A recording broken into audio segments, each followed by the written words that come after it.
welcome to the Pig and a Pickle Krueg Show, brought to you by Pig and a Pickle. Check them out in Northern California. If you love barbecue, you're going to love Pig and a Pickle.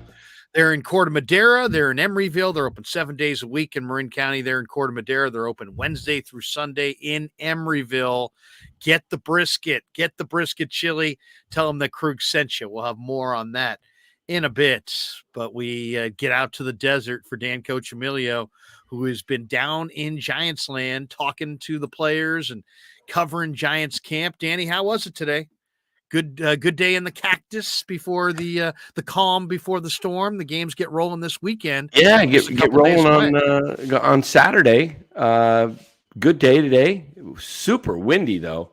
Felt like candlestick. It was just like unbelievable. In fact, you'll pick up some of the wind in the videos today when I was out on the field getting some drills and stuff like that. And it was just bad. Hey, look at Buster in the background there. Look at him. Just took a seat on the just got a great seat on the couch. What the Giants would do to get Buster back. Yeah. Jim Molay says, cold and rainy as fuck here, Danny. So lucky, my man. Lucky. Yeah, seriously. Yeah. I saw the blue skies. Rise on his way. It's 10 o'clock down here. He's supposed to arrive. I think his flight, he said, is probably arriving in about 15 minutes. So I guess it got delayed because of the wind. Will he Uber his way over? Yeah, he will now for sure. I'm not going to pick him up. How far is what is the airport called there? Sky Harbor. Sky Harbor, that's right. How far is Sky Harbor from where? About 35 minutes. Okay, so we might see him at the tail end of this. Maybe not.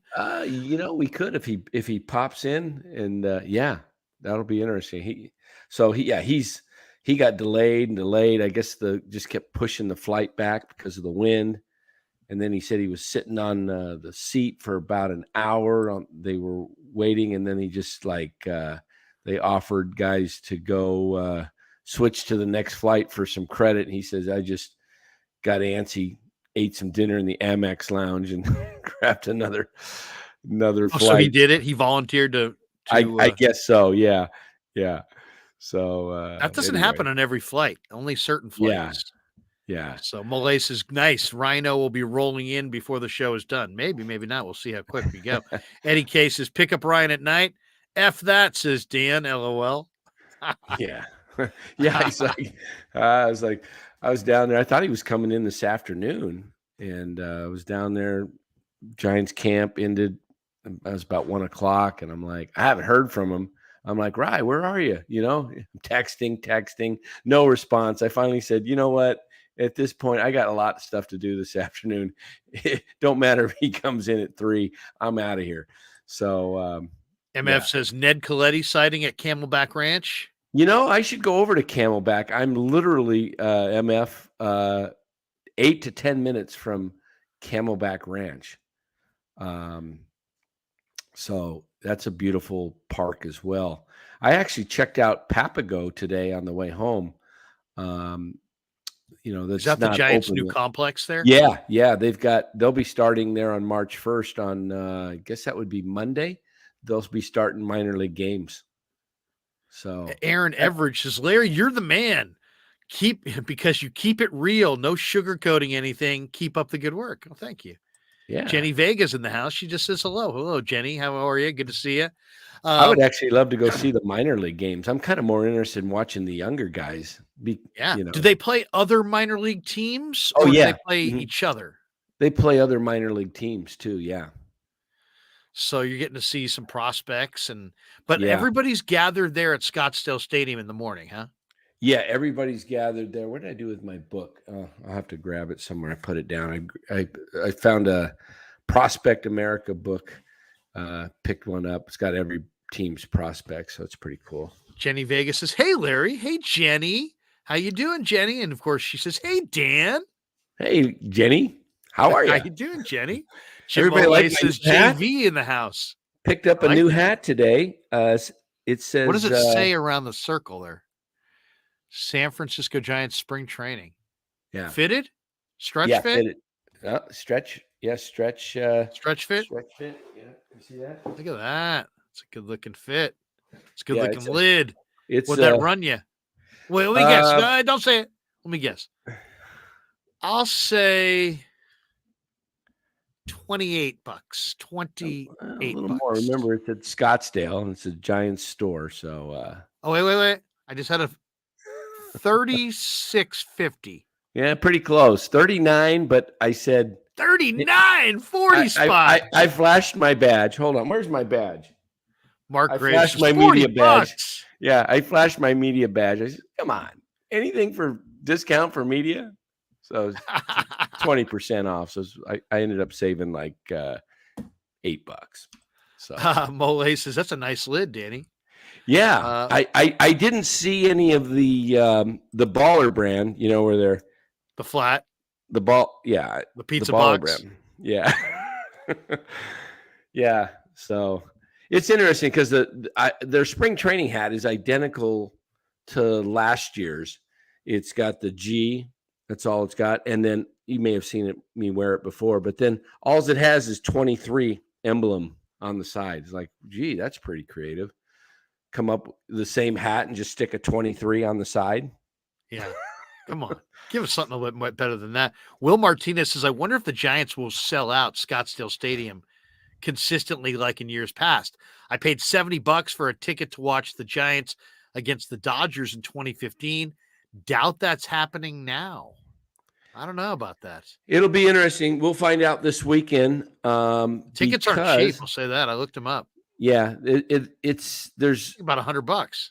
I can tell you there's a difference this week compared to years ago when like I would just go the first week to observe and just sit. And there was probably, I don't even think there was 50 people watching today. Really? Yeah. Really? Yeah. Well, you know, there wasn't a great year, kind of a sleepy off season. GTC Real says Gabe Kapler looks like Jack Parkman from Major League 2. I think that might have been Major League back to the minors, wasn't it? Jack I got to say, being up close to him, he's pretty fit. Kapler's in good shape. Just in, Cap's in good shape. Yeah. I mean, you know he was. I mean, you can tell anyway. But, I mean, when you're literally sitting there right next to him, he's in good shape. Were you impressed by his fitness? Was I impressed? Yeah, were you impressed by his fitness? I mean, is he oddly fit? I'm always impressed when somebody who's over, say, 40, 45 is doesn't have a pot belly, some kind of a paunch of some kind. Yeah. I'm always nervous of the paunchless. Yeah. Patrick Monahan, Farhan on the block if the Giants suck this year. I don't think so. I think I'll report this. I believe Farhan. It hasn't been announced, but I believe he's. Everybody says this is his fifth final year of his contract. I think he's got another year at least because they extended Gabe after the 21 season through next year. So if Kapler's coming, is extended through 24, it's highly unlikely that he has a longer contract than the GM or the president of baseball ops. Yeah, that's a good point. Amelia Mendoza says, hello, gentlemen. Hello, Amelia. Sports House. What happens if they card Dan in the 55 and older community? Card? No, he meant Ryan, he said. Oh, Ryan. Yeah. Yeah. Will Ryan get held up at the gates because he looks so young? Or will he have to say he's visiting his grandparent?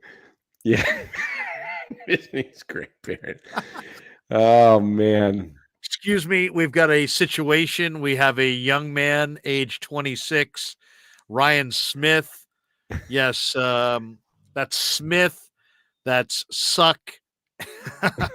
We're just going through it. We'll see if Rye rolls in here. Clarsard says, Larry, I know this is Giants talk, but John Lynch will do more this offseason than Farhan did. What if that was John Lynch's mantra? Hey, man, I'm going to do more this offseason than Farhan did. That'd be pretty good. You're competing against each other and dueling. Hey, man, GMs. I ain't Farhan. What if you pulled one of those? Hey, Gosh. man, I know we're not getting every great free agent, but I'm not Farhan. What have you? He starts pulling that. MF says deadlifts with the boys for Farhan.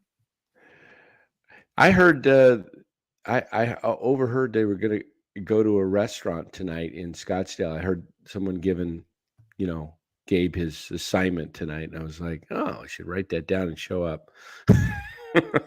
That he was going to meet this person for dinner. No, just like he's going to a place in Scottsdale or somewhere that they You should have said to him, Gabe, what time should I show up? What time we eating? Yeah, I'm sure he would. Yeah, love that. Yeah. Okay, how about this one? Romo 2001. Dan, ask Kapler his go-to coconut oil brand. Yeah. Why don't you bust out the picture in the bikini? The bikini shot. Hey, Cap, just got a quick question about this. We're, of course, just having some fun. Aussie Rule says, Dan, besides the Giants going to see other Cactus League teams like the Angels or the Dodgers? Yeah, you checking out any other teams this Well, this I will try to. Any Yeah. other camps? Or I definitely would love Giants? To catch them up. I'll probably catch mostly the Giants, but I'll probably hit Giants games on the road because everything's so close, especially when they're over here in my neck of the woods on the west side. If they're visiting the Padres, the Mariners, the Rangers, the Royals, the Dodgers, White Sox, Indians, and Reds are all, within. In fact, if Graves is on, is Graves in the chat? I haven't seen. I think so.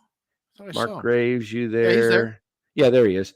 Okay. Yeah, Mark lives pretty close, I believe, to Cincinnati's and Cleveland's spring training site. It says Giants and Cubs are the most expensive tickets in the Cactus.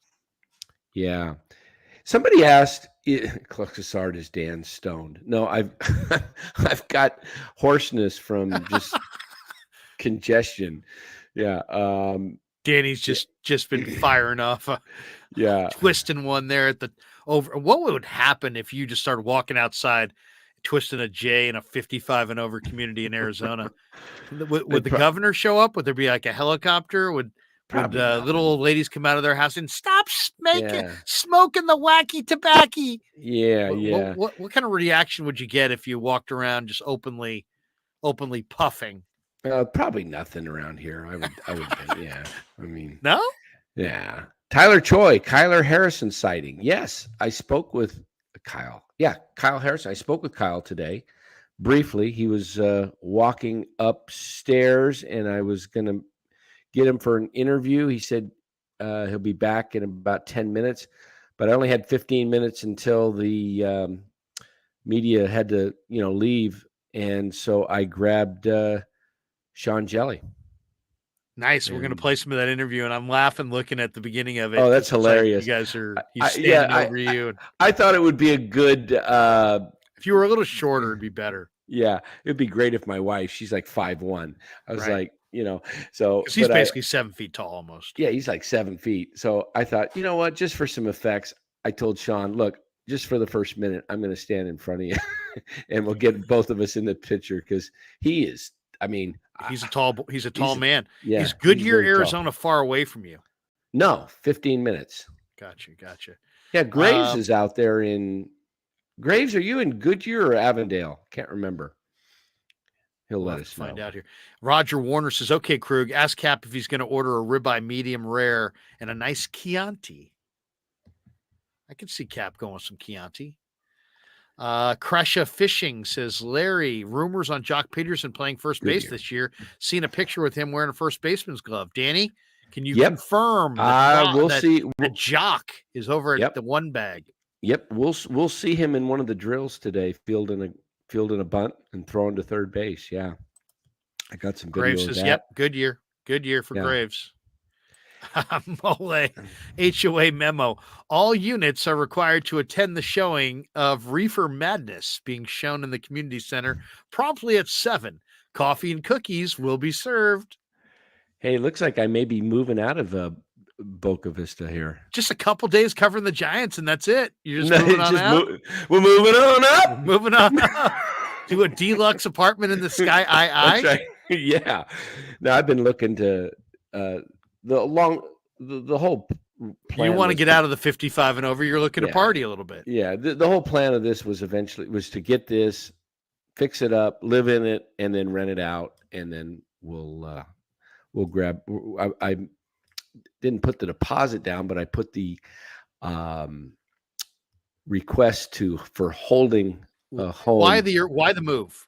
Just because what you want to get away from the HOA fees? You want more room? More room, just newer. This is older. This is, like this said, this is originally designed to be an investment property, and so it's and I'll be also up closer to my kids and my grandkids. So nice. How where are they in Arizona? They're up in the Peoria area, North Peoria. I like Peoria. Mariners, Padres train there. We talked about that before. Yeah.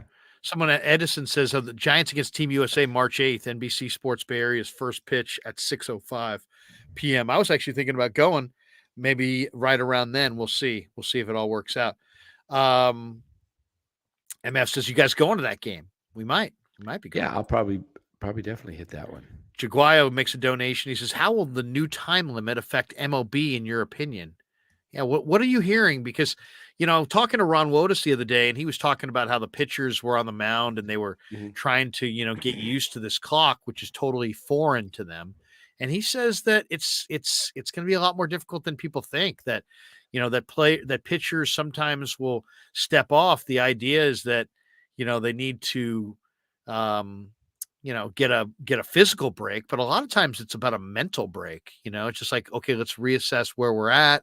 And now if players don't have that time and they're going to be forced to throw per at bat or something, step off or something like that. But I mean, it's not a lot of time between pitches. No. In fact, there's a huge pitch clock on the scoreboard that they've been, playing, that they're working on when they're doing some live BP. There's just a pitcher throwing to the catcher and the hitter, and it's all working on the, not only batting practice, but working on getting the pitches off within 15 seconds. Hutch Serves Gaming makes a donation. He says, Dan, do you get the sense that Kapler knows what he's talking about? I can't listen to him. I've completely tuned him out since last season. When you're up close with Gabe, do you wind up with more confidence? He's confident. I would say he's very confident. Knows what he wants to do. I mean, the emphasis on this camp is fundamentals. He's made that very clear that that's what they really want to accomplish out of this camp, is being fundamentally sound.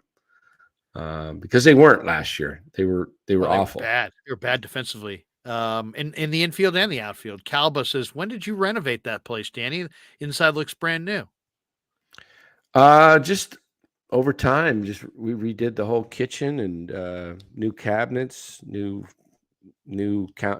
quartz countertops, and opened up a wall and added all LED lighting, recessed lighting, and yeah. So Jenny Vega says it'll be so legit if you guys go to that game on March 8th. Jenny, are you a Arizona person?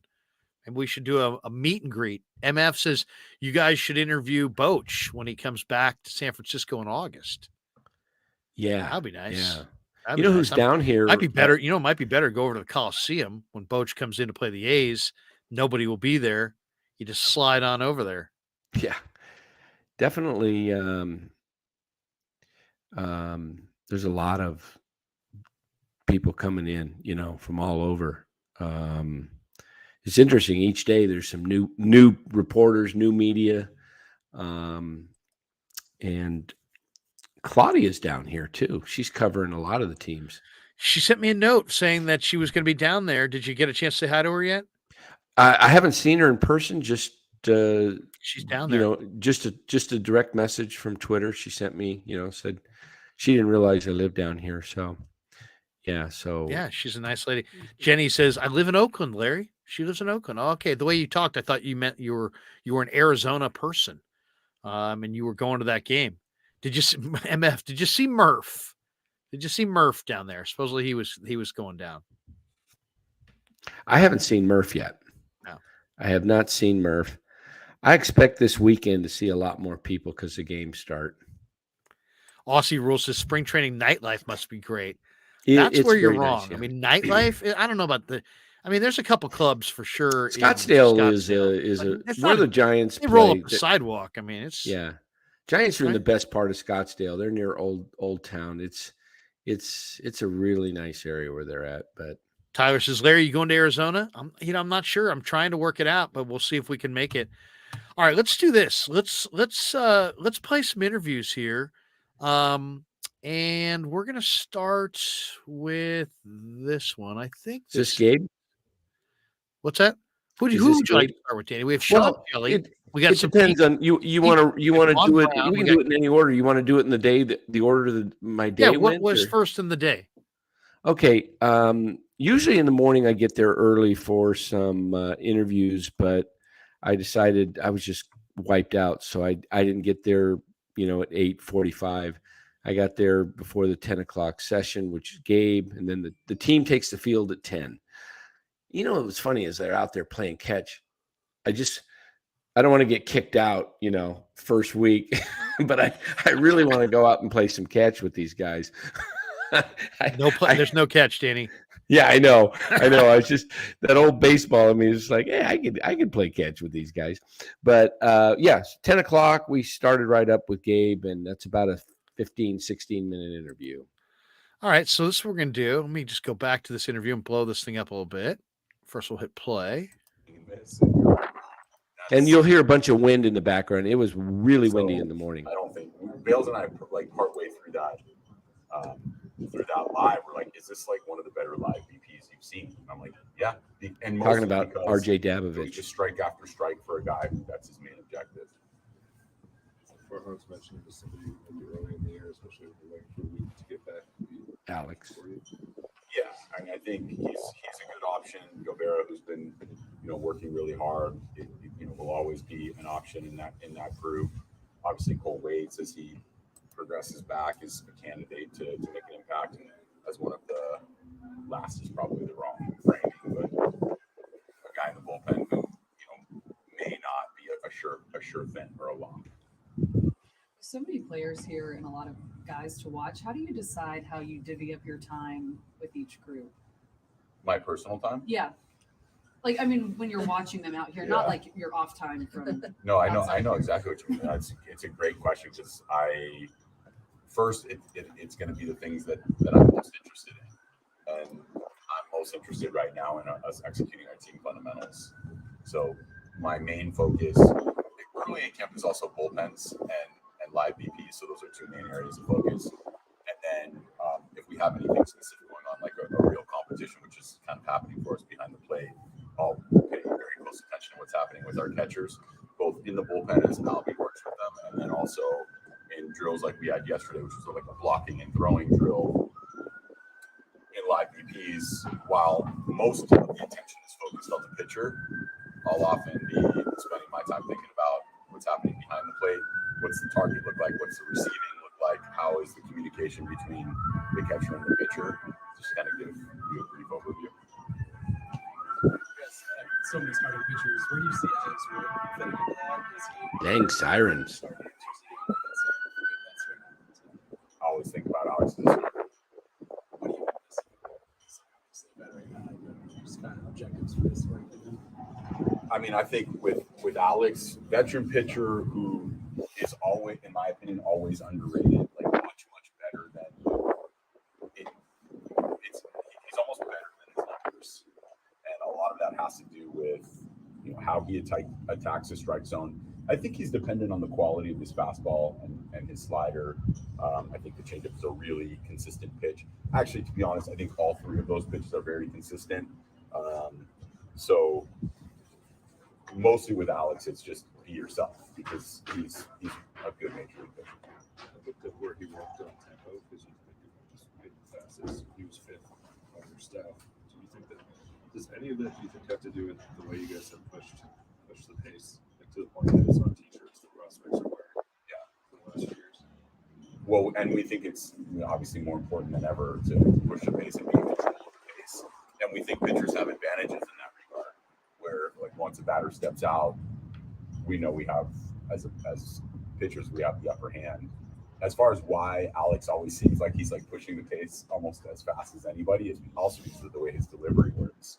It's like, oh man, his delivery's fast. He goes through his windup and his motion pretty quickly. So you make that assumption. And I think he is quick between pitches.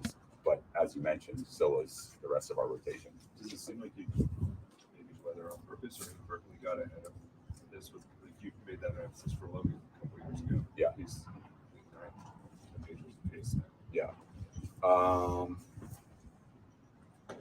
Probably more inadvertently, right? Nobody necessarily saw this coming, but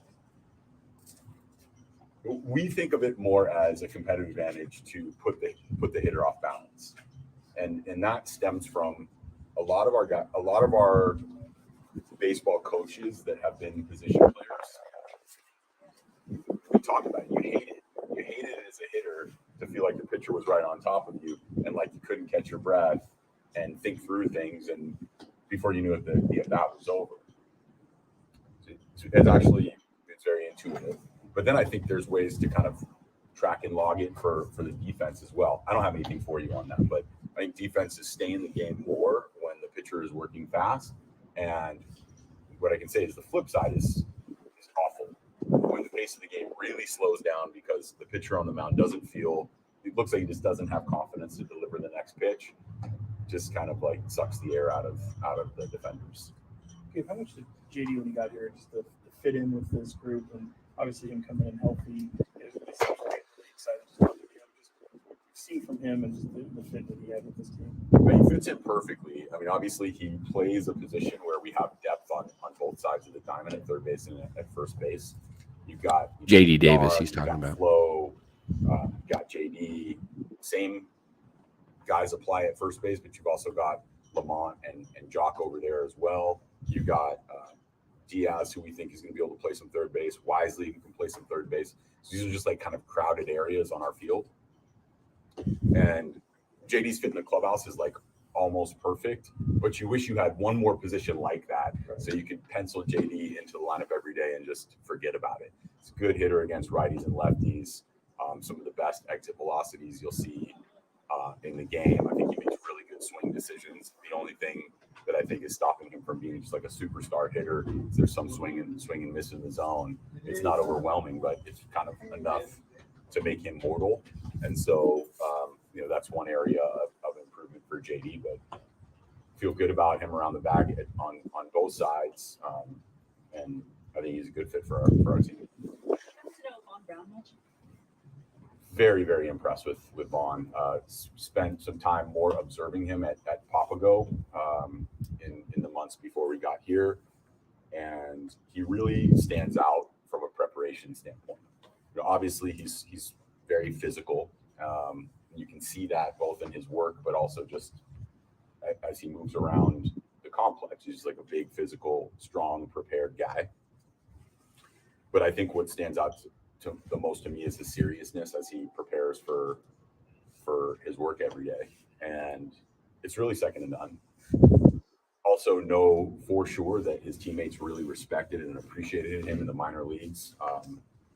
Story I don't mind sharing. I talked to Luciano, spent a little time with him just one-on-one, and just kind of asked him because I was curious, like, who are some of the best teammates that you've had in the minor leagues? And Vaun Brown was one of the first names he mentioned. Saying a lot. It's hard to make an impact like that. Sometimes when you have native Spanish speakers, native English speakers, it's hard for them to see all of that teammate behavior come out. Just because it's by nature, it's more challenging. But for Lucy to have that perspective, I think it says a lot about Vaun, and to some degree about Lucy and his perceptiveness around that. Going back to the rotation, does it matter to you, or do you think it matters to them that so many of your starters are making almost exactly the same amount of money? I know that's not something typically a manager's purview, but it creates an interesting sort of situation where many of them are at the exact same stage, essentially in their careers. What do you make of that? Not much, frankly. Like, I don't examine salaries carefully, and I have a ballpark idea of what our players are making, but I hadn't made the correlation. So if you're asking me off the top of my head, and it's probably the last thing on my list, frankly. A couple of them have said that it creates a sense of that they're I think that's something that you generally want to foster. Yeah, so this manager, I know Logan's an exception to that. I guess it could speak to that. Their salary policy. It's a question about salaries being similar with the pitching staff. Yeah, I mean, look, anything when players feel that way, then and they're saying things like that publicly, it's good for me to know. But when I watch these guys compete for jobs, and by the way, like some of this is about their personalities, our starting pitchers' personalities. They're all very professional. They're good teammates. They're rooting for each other. You don't see that kind of competitive, kind of yuckiness where one is like hoping the other one fails, which happens sometimes. But you'll watch our guys in bullpens. You'll see Logan watching Kapler and Woody and Sean Hjelle hanging out to watch his teammates bullpens. So I think what you're saying is notable. It's not really registering for me, and I haven't had a lot of time to think about it. With Crawford coming off a little bit of an injury-plagued season and going into his age 36 season, do you have a plan for him as far as a set days off during the year? Is that predetermined in your mind? You want to give him more time off this season? We've talked about making sure that we are thoughtful about the way we rest him. When I say we, I mean me and him have talked about that. We'll be very much on top of that. And what I mean by that is we'll be out in front of homestands and road trips and each series trying to target the right days to get him off his feet. Similar to the way we did with Buster in 2021, similar to the way we started doing it with Longo in the second half of 22. And we've started some of that with Brandon as well. He'll come in the office, we'll look at the upcoming schedule, we'll decide together when the right time is to get him a day off. Can you talk about just how much of a difference it is having last year having the lockout and then going straight into spring training and having these extra weeks of practice for the players to be able to develop? Sure. The off season between 21 and 22 was a challenge in a number of different ways. Most notably, I think we have a strong sense of communication being at the foundation of our player development at the major league level. So that means our coaches and our players can communicate on a regular basis, sometimes on a near daily basis, to be on the same page with things like training and baseball reps. Fortunately, between 21 and 22, we didn't have that. We are really happy that we were able to have a much better, more complete off season from 22 to 23.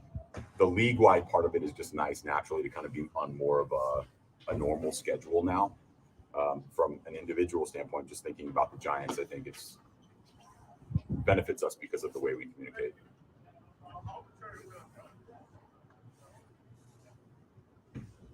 With the luxury of 7 starting pitchers and your travel schedule, probably travel, I haven't looked it up, but maybe travel more than any other team in baseball.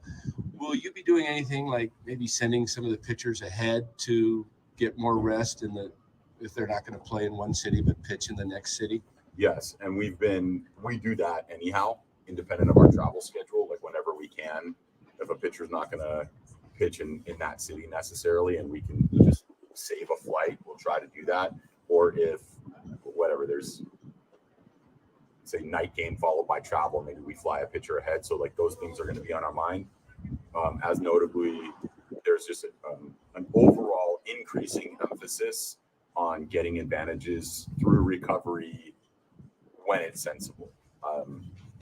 It's not always going to be like this, but we've kind of, toyed with the idea of on a night game, you have a position player that comes out of the game, whatever we pinch it for that player. The next day, that player's in the lineup for a day game. Instead of having that player kind of hang from, let's say that pinch hit thing happens at 9 o'clock and hang until the game is over at 11 and then go through the routine. 11 might be an exaggeration. We use 10:30, go through his routine and then get home at 12:30, 1 o'clock in the morning. Maybe that player, goes and has a meal with his family and then, has a good night's sleep and gets ready for the next day's day game. Those are the sort of things that we're considering talking through in ways to get advantages based on the schedule, and both from a travel schedule and from like night to day games. Okay, but you individually, now you're coming another season, having done this now a couple of years, what becomes your biggest challenge before the exhibition games kind of get underway? My personal biggest challenge. Yeah.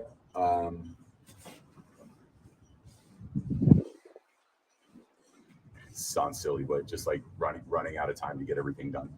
It's not unique to me in any way. I bet you'd ask like kind of executives, managers around the game, you probably get similar answers. It's just, you have so much time to have your conversations. You never want to be cutting off one conversation to get to the next. And sometimes that you just do that, right? Like, so, and you miss people. And I wish I wasn't in the position of missing those very important conversations. I like to stop and talk and hang with everybody on the field every day and just run out of time. Yesterday, you mentioned that guys have chips on their shoulder, and that's what. And you still, maybe it was the day before, you still have that feeling as when you were playing Little League at 12, and you hit a home run. And they said you got lucky, and that still bothers you to this day. What do you say right now? Does that motivate you when the projection is the Giants aren't a playoff team right now by national prognosticators say, it's not a playoff team? I think it's a nice challenge. I obviously we remember 21 when those projections were similarly bearish on us. And I mean, I think that served as motivation for a large number of players and subsequently our staff. Last year, similar stuff, like it's okay. Like we're fine with projection systems not understanding our true value, and I think it's fine to know that those projections exist and also to put them aside and not let that dictate who we think we are. Does it motivate you in your talks with the players, or is it just there all the time? I mean, what does it do for you personally? I mean, I understand why you're asking the question, right? We just had the conversation about the Little League moment that motivates a player and stays with that player forever, perhaps. At the same time, there's plenty of motivation. Could that be one? Sure, but it's a long list of things that make us, want to come to the ballpark and not get outworked every day. Good. Cool. Thank you, sir. Thanks, guys. All right, good stuff there from Kapler. I don't know about you, but I thought Danny had far and away the best, the most hard-hitting questions. I thought your questions were probably the hardest hitting questions he got. That last one right there was a pretty good one.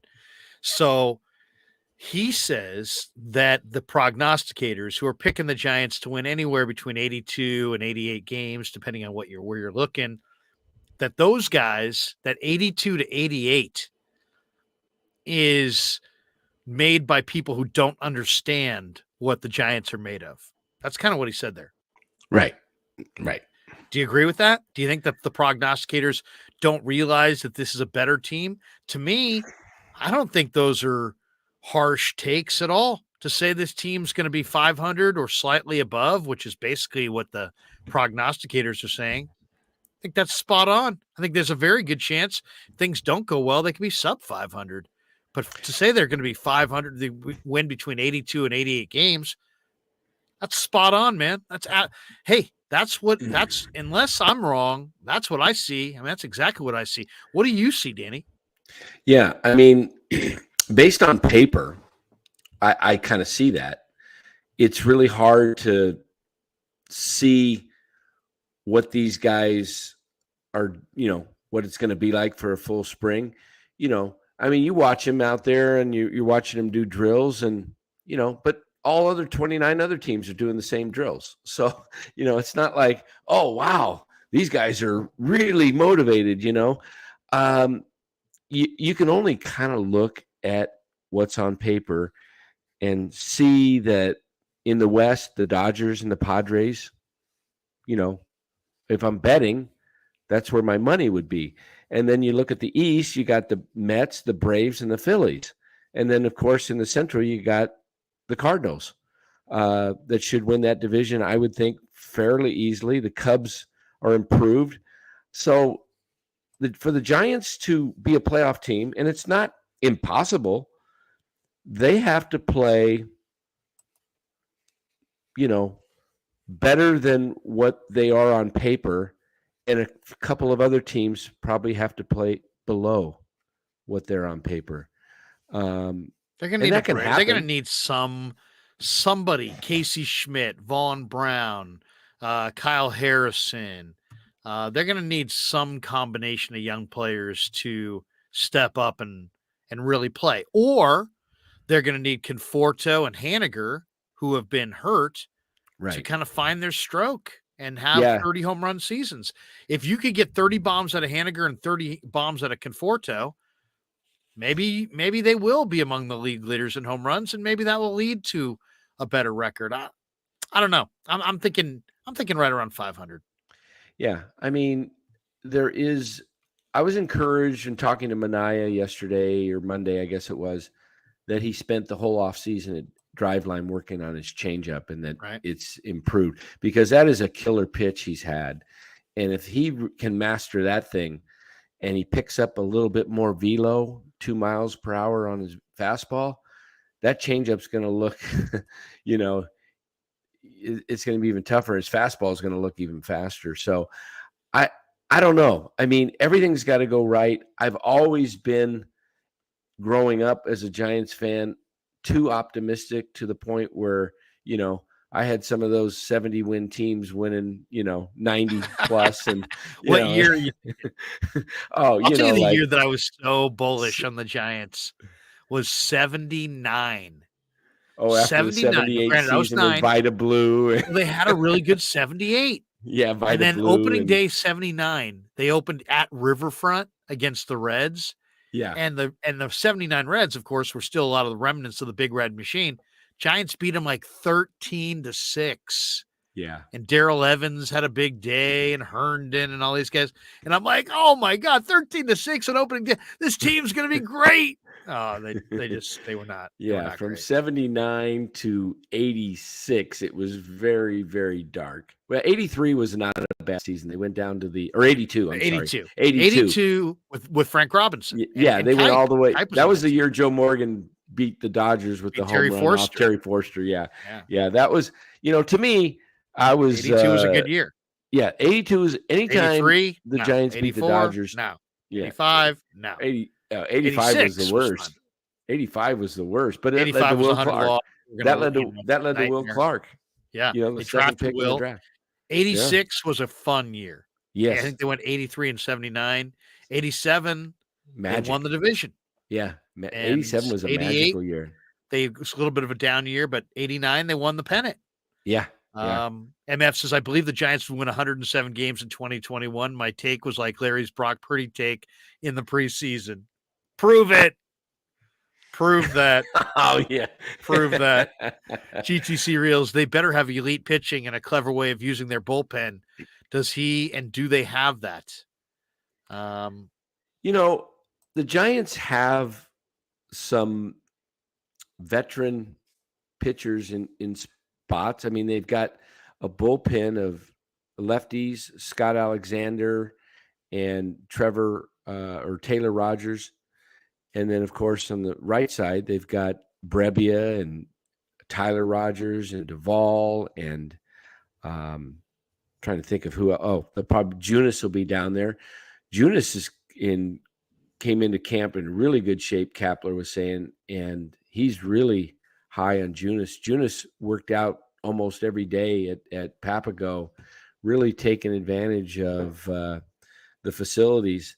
So Junis could be, a really bright spot for this team. Good. I do like the fact that they do go 7 deep, true starters. I mean, if you put Junis as a star, Junis is kind of a guy that he's a swing man. Swingman. Yeah, that's the word I Yeah, was he's looking for. but I mean, But he he was good could- for the Giants last year. Yeah, he could step in and give you, if you have to pitch him for 8-10 starts in a row, he could Yeah. do that. Yeah. So I think pitching is their key to this team is going to be all about defense. I think they'll hit okay. I think they'll pitch pretty good because last year they led the league in home runs not allowed, not giving up home runs. So the ball was in the park. The problem was they couldn't catch it. You know? And they haven't improved. Right. Well, that's the thing. You hope they improved on the corners with Conforto and Haniger. Over Longoria and Belt? I'm talking about the outfield. The outfield. You're going to play Josh Peterson the instead of infield Belt. concerns me. The infield does concern me They need because speed too. They need they need to. Pick I want to up see a speed. guy that I think is going to make a difference on this team, and I Who's don't know that? how it will play out. Whether you get Crawford getting rest days and they put Estrada over at short, but if there's a way that Isan Diaz can be on this team and play 4 days a week, Yeah, he's got that a nice guy, stroke. that guy can hit, and he's also Is he a a ball fielder? player. Yeah, I think he is. Yeah, he's got a decent glove, and he's got Put him out range. there, man. I hope he gets Yeah. some run because I think you're right. I think you Yeah. hit on a question. He's like, I've talked to Brandon. They need to rest Crawford more.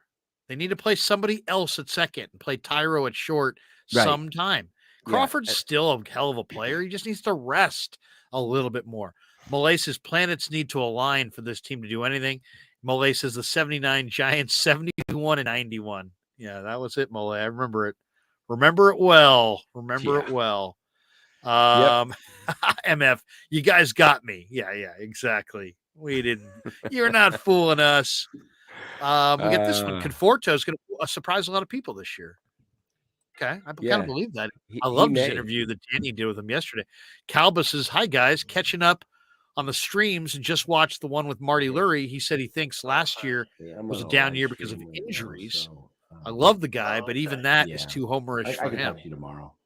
Yeah. Okay, that's fine. Okay. Hey, thanks. All right. Bye. It was more than just last year was more than just injuries. It was they didn't play good defense, right? I mean, that's what last year was about. They couldn't pick up the ball. Could not pick up the ball. All right, let's play another interview here. Moji says Sean Manaea is a long shot. Didn't even pan out with his biggest supporter, Bo Mel in San Diego. I kind of like that pickup though, because I think GTC Reels, Sean Manaea is trash. Trust me. I disagree.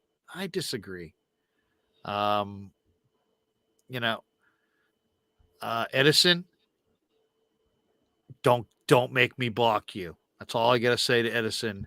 Don't make me block you. That's awfully close. You want to be blocked? Just start going there. All right, let's do this. Let's go to back to our interviews. We had Kapler. You want to hear from Vaun Brown now? Sure, we could do Vaun Brown, or do you want to do drills? You want to do the bunting drills, or that's just like 2 minutes, or yeah, let's go bunting drills. We'll go. Yeah, bunting that was drills here. that's the order of the day. They went out. You can hear Kai Correa giving instructions. Hopefully, it picks up. Like I say, it was a real windy day. Let me see here. Let me get this all going. Just learning all the buttons to push here. Okay, here we go. And let's hit play. Here we go. A little field. Is this fielding practice, Danny? Yeah, they're just first to third. Runners on the corners, and they're just trying to figure it, or do it. Throwing first to third. Yeah. Runner on first and second, I guess. Yeah. That's Correa. Who's in the plate? Yaz? Yeah, they're just bunting and then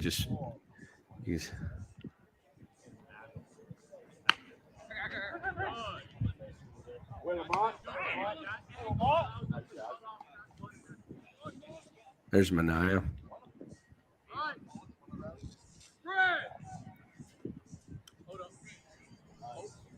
Kapler with the beanie. Was it cold? He's very cold, yeah.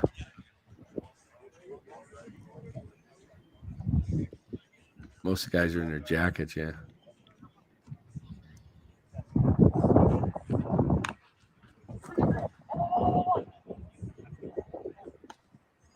Right. So on the spread, we are selling out. Corner infielder, be uncomfortably close to the start. Right. This batter, he sucks. He stinks. He's on a bunt. We gotta be in.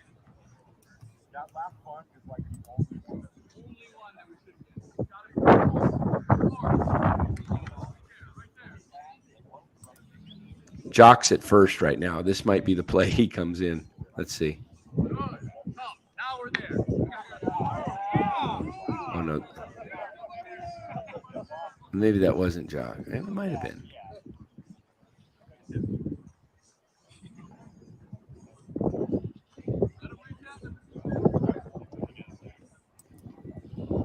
Scotty and Live BP hit a bomb today. Did he? Yeah. First Who's in the pitch plate off right now? That might be Piscotti, I think. I'd love to see Piscotti make this team.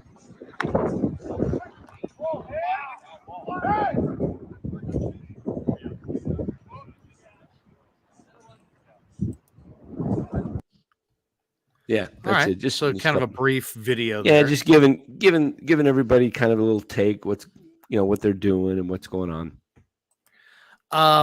And you're right there. Were you on the field there? Yeah, I'm right there. Yeah. And how many other people are down there with you?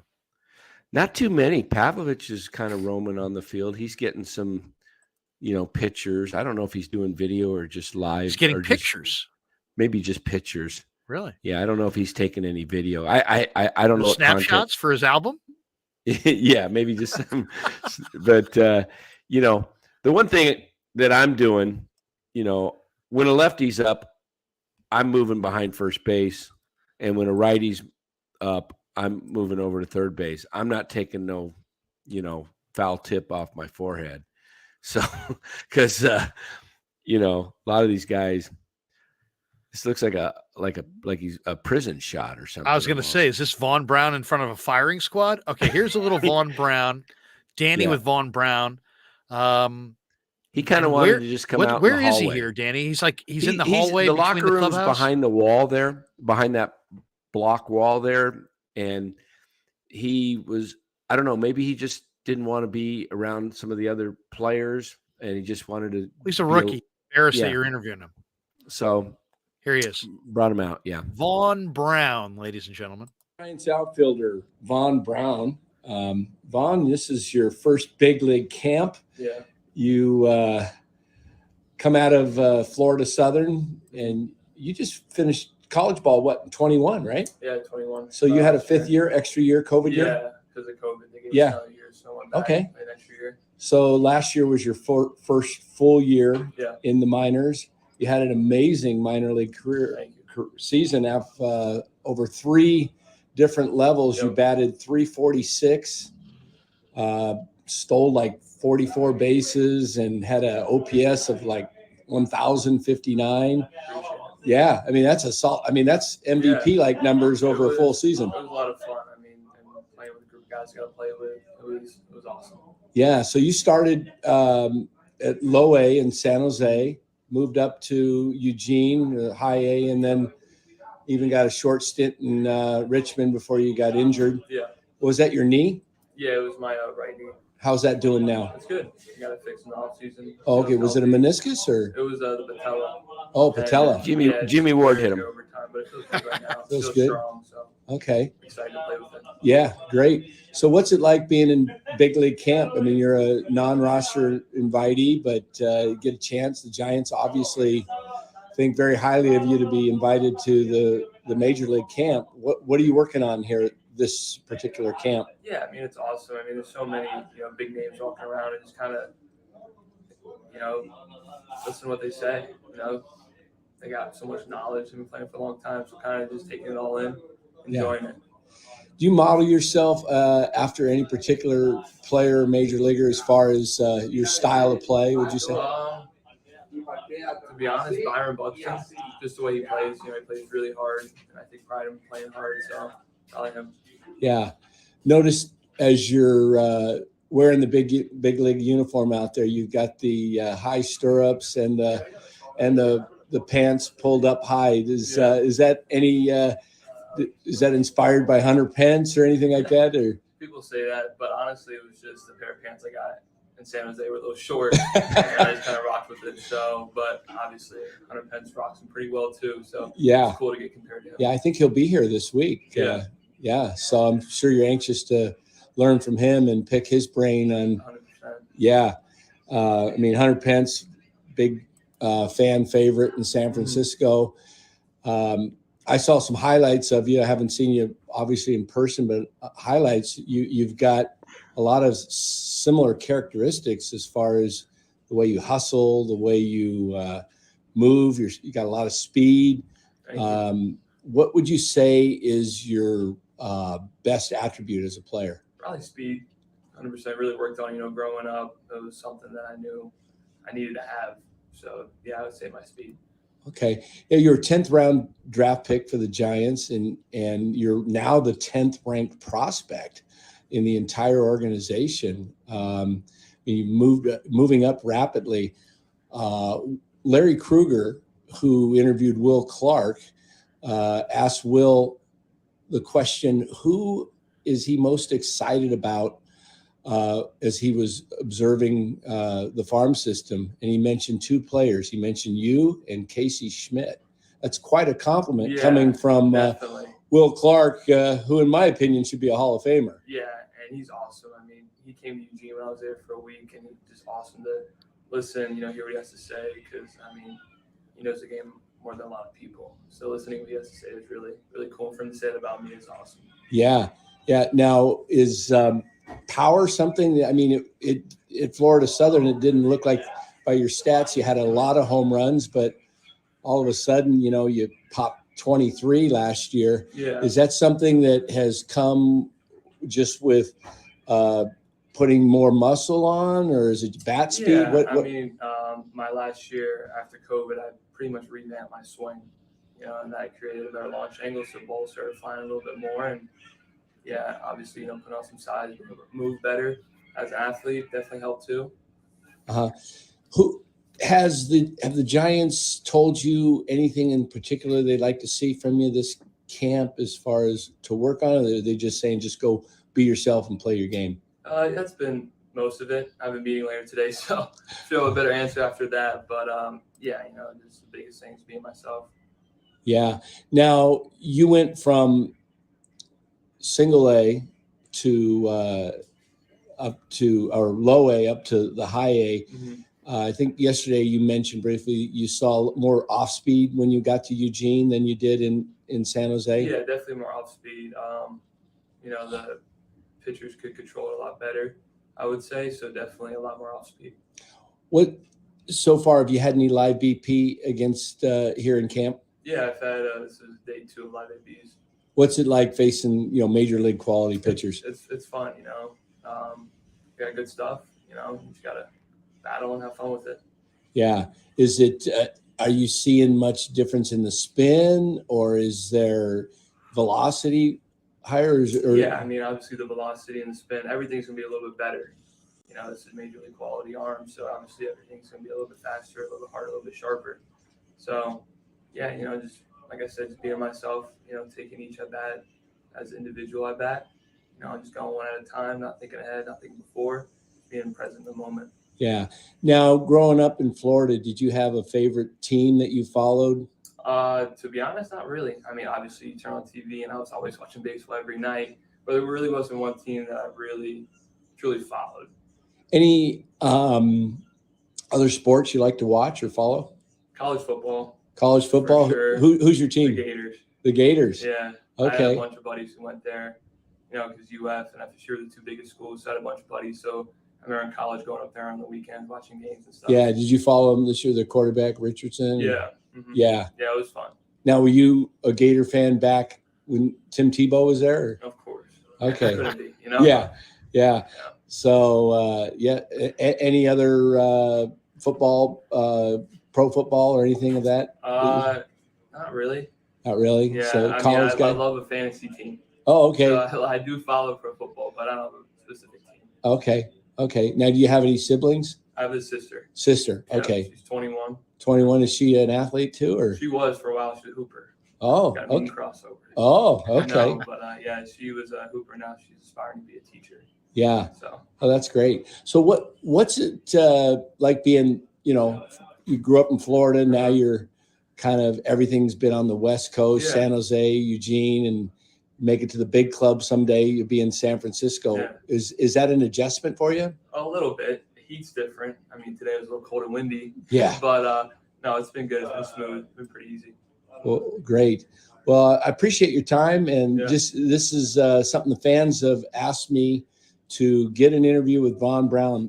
They're excited for you. The Giants fans are starving for homegrown prospects to come up. And with the group, let me ask you this last question. You're growing up, you're playing with Casey Schmidt, Marco, and Matos a little bit. Who in that group that you're getting to play with, is that who stands out to you that like maybe the next guy that makes it all the way to the top? I couldn't give you one name, to be honest with you. They're all hustlers. They're all grinders. I mean, they're really fun to play with. I mean, playing next to Matos this season, Eugene and Luciano and Schmidt too. It's really fun to go out there and play with them and watch and see what they can do. That's awesome. Yeah, I think the future looks bright as all you guys are coming up together. And that's exciting. And thank you. Best of luck to you this year in 23. Appreciate it, Vaun. Yeah. Thank you. Got the fist pound there, huh? Yeah. Fun kid. And it's interesting. There's, what is it about Tim Tebow and people, there's an awful lot of kids in the Southeast who just looked up to Tim Tebow, huh? Oh yeah. My God. You into pro football? No, college football only. Yeah, it just kind of shows. That's the Southeast. Jim Molay says, personally looking forward to a new no shift rule. Many more opportunities for base hits, less swinging for the fences, less strikeouts, more defensive action in the infield. Yeah, I am too. Molay, thank you for that one. There's no question. To me, I mean, let's be honest. The shift disproportionately hurt left-handed hitters. So, there's going to be several left-handed hitters that, you hit a rocket at 110 miles an hour into the middle of right field. Last year, somebody's one-hopping that and throwing you out at first base. That's a single now. Might be a double. Right. So I'm glad. I never was a huge fan of the shift. To me, the pitcher clock, I don't love that. The bigger bases, I'm okay with that, but I don't know that that's really going to do much. But it's the shift, taking away the shift. And I'll tell you, the pitch clock is interesting because I watched some games this year. I should say this past year in the Arizona Fall League, and they used the pitch clock. I tell you, the game moves. I mean, it does move. I mean, 15 seconds with nobody on is kind of nice imagine who was the guy that the Dodgers had? It wasn't Jansen, but it was another guy that was from the Dominican or something. I can't remember his name, but he's take like 45 to 50 seconds. But Pedro Baez? Benitez or Baez? Pedro Baez. Something like, I think the Dodgers announcers would even go crazy. It's just throw the ball. Come on. Throw the ball. Glass half full guy says, how much did you get to see of Casey Schmidt? I'm hoping he's big time and the Giants desperately need a big time prospect. Yeah. Oh yeah. Yeah. I'm going to have some fun with Casey, hopefully tomorrow. I've got, let me grab it's right behind me. Hold on. Let me grab this. Yeah. Let me read another super chat here. Hutch Serves Gaming makes a donation. Thank you, Hutch. He says the shift is why hitters started going for home runs to beat the shift. Okay. Well, I'm going to have it led to more strikeouts. It's going to be nice to watch the game again. Yeah. I want to see the game that I grew up with a little bit more. Yeah. I got this book here, Prospect Handbook. It's 22. It's a little old. It's Ooh, Baseball America. Yeah. So I'm gonna have some fun That's with last Casey. year's. Yeah, it's last year's. Haven't seen this year's. I'm gonna have some fun with Casey Schmidt tomorrow Why? because I can tell he's just kind of fun. So what I'm gonna do, if I can get this is gonna be fun. Tell me what you think. I'm gonna read his. Hey Casey, have you seen what they say about you in Baseball America, the prospect book? I'm gonna say. Let me You see. should ask. You know what you should ask, guys? You should do a baseball card thing and say, "How well do you know your own stats?" And then Yeah, that get would their be good. career averages against every team in the big leagues, and bet who's the team that you own the most, Oh yeah, that'd batting be good. average wise. And then when they say, maybe the Pirates, like, no, actually, your best average is against Cincinnati Reds. Oh yeah, I had that one series where they couldn't get me out, and Yeah, that would be cool because you could you just know, pull that up. who's the with each- team that owns you? And then when the guy goes, owns me, I don't think anybody. You say, well, but judging by this, looks like a lot of teams do. No, I'm just joking. You know. Yeah. So and then how's you just this? throw it out. If I read this to I said, Casey, this is what they say about you. Exemplary defensive work is the hallmark of Schmidt's game. He's a exemplary? You got to play with some of these words. Yeah. Really, Casey? Exemplary? Yeah. See what he says. Defensive work is the hallmark of Schmidt's game. He's a natural third baseman with quick reflexes and the strong arm to stick at the position in the long term. Though some scouts question his desire to play, as some think he'd be better off being at the beach or fishing. Read that No, it to doesn't him. say that. That's what I'm going to say. Read that to him. It doesn't say that. I'm just going to throw. I'm going to ad lib. Oh, and I throw got that you. in. I thought and that say- was in there. He's going to go, what? What? Fishing? Yeah, right here. It says they think you'd make a better You know what you fisherman. do? You know what you do? He says, spends most of his nights in Scottsdale at Cheetahs? What? Really? Cheetahs? Has been known to frequent gentlemen's clubs. Is that true?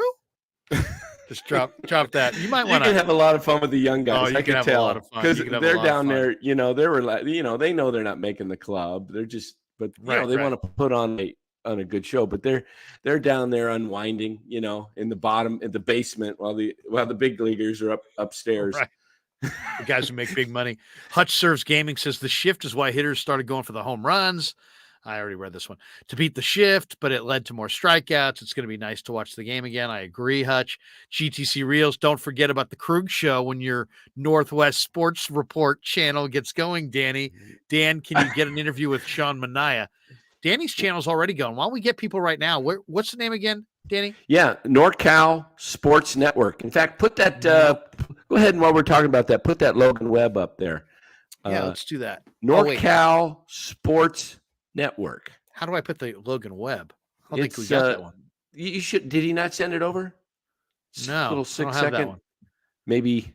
I don't have that, but I do have it on Twitter. Here, wait on a second. I'll play it off Twitter. I'll play it off my phone on front of the mic Okay. because it was good. You let's see. Did you send it to me? I did. I think I sent it to both you and Rye on the text. Oh, on the texts. Okay, let's see. Rye just texted. Oh, here it is. Landed. Okay, here it is. Oh, Yeah. wait a second.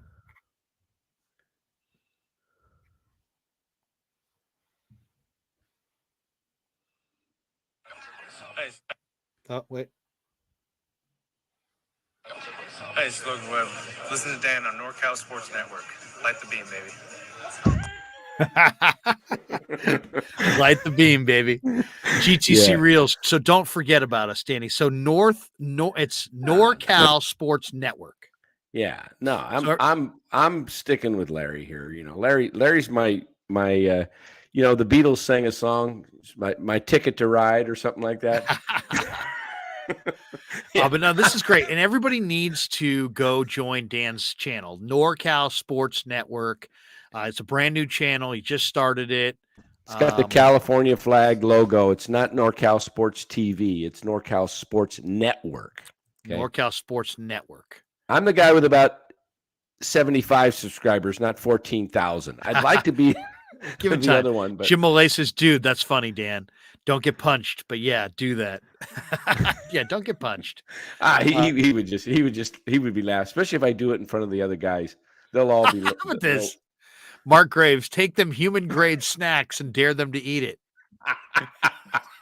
Hey, we got some human grade dog biscuits. Now look, I'll MF take just the first subscribed bite. to your channel. Hey, thanks, MF. Appreciate it. Yeah. Hutch Serves Gaming says you will have 15K by the end of next week, Larry. Oh yeah, yeah. Oh, Larry. Yeah, not me. I'm sorry. Yeah, I thought you meant me. Danny was awfully skeptical right there. Yeah, no, Larry. We're I at was 14,000. 438. 442. Ooh, that's a pretty. Hey, Larry, that's a pretty darn good guess. 438. I was 4 off, and I had no idea where you were. Oh, you had no idea. I thought you were looking at it. 14,442. 442. Yeah. And on your Danny's channel, Yachty says up to 74 subscribers. Great. I got to get some content. I got to get my stuff uploaded. Here it is right now. There. Jim Millay is helping you out. He says sub to Danny's channel as well, NorCal Sports Network. And Jimmy just put the link right in the chat. So if you're looking for it, just click on the link in Jim Mollay's chat. Yeah, anybody who knows technical that wants to help out, I am obviously very technically challenged. Okay, I admit it. It's not a strength. I'm a talker. I don't know hardly anything about technical. It takes me, I know how to do some transfers and like I got the videos, all of this sent to Lynn tonight. I knew how to do that, but I don't know how to get them up to StreamYard. So I just telling you. Well, today we had Len put them in the private chat, so I'm clicking them off the private chat. MF says, is the Krueg Show still happening after Giants games? MF, what do you think? What you really think I'm not going to talk after Giants games? MF, come on now. Wait till you see everybody. I'm going to try and get this done tomorrow, but I got Buster, wherever Buster is. Got him a hat. Posey? Oh no, little Buster. Got Buster a hat, and what we're going to do. Does Buster like hats? No, he doesn't. But what we're going to do on my channel is when the Giants win, I'm going to say, Buster, the Giants win. Giants win. And then I will get him. He will start howling like, oh, and then he'll have his hat on. And so when the Giants win, we'll play that. And when they lose, I'll say, sorry, Buster's not howling today. Jim Millay says, we're going all night long, MF. Come on, MF. MF says, that was a dumb question. Sorry, Larry. Sorry, Dan. We're going to be here after Giants games, bitching and complaining. Oh, no. You know what I'm going to do? Send Rye maybe in a good mood. If they send Rye a link, and I'll text him, say, hey, we sent you a link, and we'll get him while he's in the back. Yeah, and we'll get him in the back seat of his Uber driver. Okay, I'll do it right now. Coming in. Will be hilarious. Here it is. Yep. There you go. He's got it. Hey, Vicky Pellich, thank you. Text that to Rye. What's that? What do we got here? What did I miss one? GTC Reels. Dan, go full Joe Angel. Put another one in the win column. Will Martinez. 5 to 7 hour post-game show. Marty has nothing on Krueg and Danny. 5 to 7 hours. Can you imagine? Hey, if we had the ability to take callers and everything, I mean, that would be. Yachty says, my favorite part of a bad Giants game is listening to the Krueg Show. Thank you. Gosh. We're always so glowing. Hutch Serves Gaming. You guys see Manfred talking about the blackouts? I didn't see it. I think they're going to, Major League Baseball is going to, buy that out, Bally Sports, and somehow stream all the games still. Glass half full guy says, how do you guys think the Giants offense will do this season? I think they're going to struggle to score runs. I mean, I really do. I know they've got power, but, do they have a consistent player at first? Do they have a consistent player at third? I wish they'd be a little bit more station to station. And, in 21, when they had that magical year, they pretty much scored the majority of their runs off home runs. They didn't get a lot of crooked numbers with no home runs. That's a great point. One of the questions I would love for you to ask Kapler, and it'd be great if you would throw this out as, "Hey, Larry wanted me to ask this," but you don't have to. You don't have to. That would be awesome, though, just because he would just be like, "What?"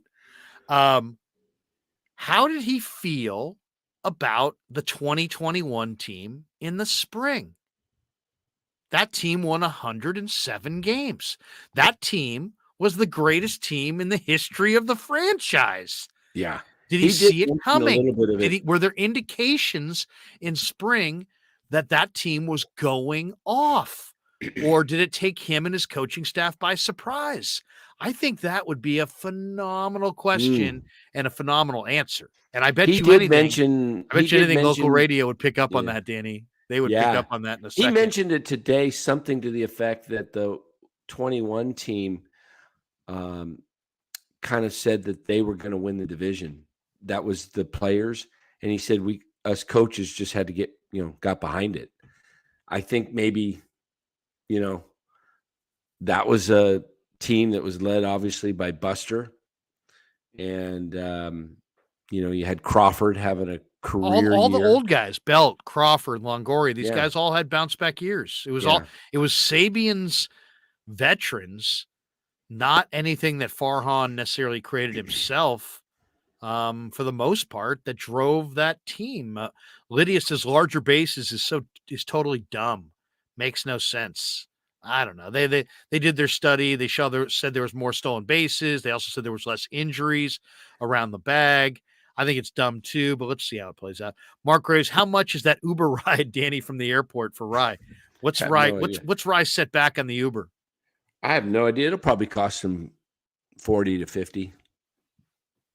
Maybe we should look for a donation here in the chat. Does somebody want to pay Rise? Somebody want to pay Rise Uber? If you want to donate to Rise Uber, you can put a super chat in there. We'll get it to him. Let me see if he's Molay says Giants have a lot of holes in the lineup. Good pitching could make them look really, really bad. Got this one from Eric. Can we see that Jock interview? We do have that. We don't have that one yet. Yeah, I sent that. Did that not come over? No. We got this one. Adam Cease is enjoying the show, guys. Looking forward to more interviews. All right, let's throw another one here. Let's go to another one. Hey, look who I got here. How's the Uber? You in the Uber yet? No, I don't have I need your address. Okay. Give it out on air. I'll text it to you right now. Type it in the chat. Here, I'll type it in the chat. Larry's going to type it in the chat. So we got a link for you to when you're in the back seat of your Uber, you could come on. Okay. Yes, absolutely. All right, we're going to play one more interview here.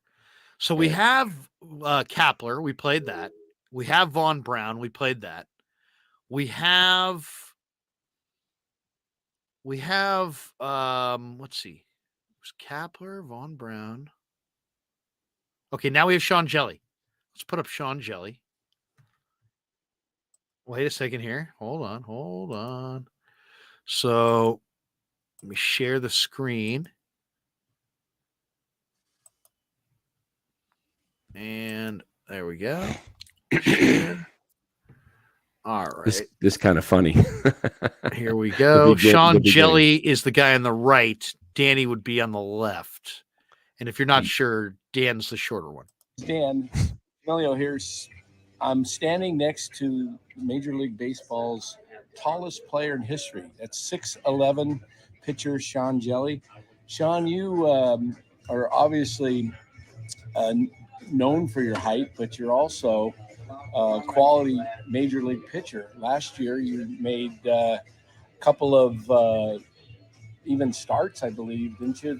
No official starts. There were some openers, kind of like the first inning opener, and then it was pretty much as many innings as I could take down. Was what the goal was. What is the plan this year? Are you going to be a spot starter, or are you going to be working out of the pen? What have the Giants told you? Part of that's kind of on me a little bit, and just what I can show the team in camp, and then the other part of that is just team needs. Obviously, we've brought in some really good arms during free agency this offseason, and so it's going to be a good friendly competition between all of us. And bottom line for me is just I got my feet wet. I got a taste of it in the big leagues last year, and I'm just kind of craving that, wanting more. So whatever the team need may be, I told Cap this, whatever the team need may be up in the big leagues, like I'm more than willing to fill that role and just be a guy up there and be in front of the right eyes and take down innings in the big leagues.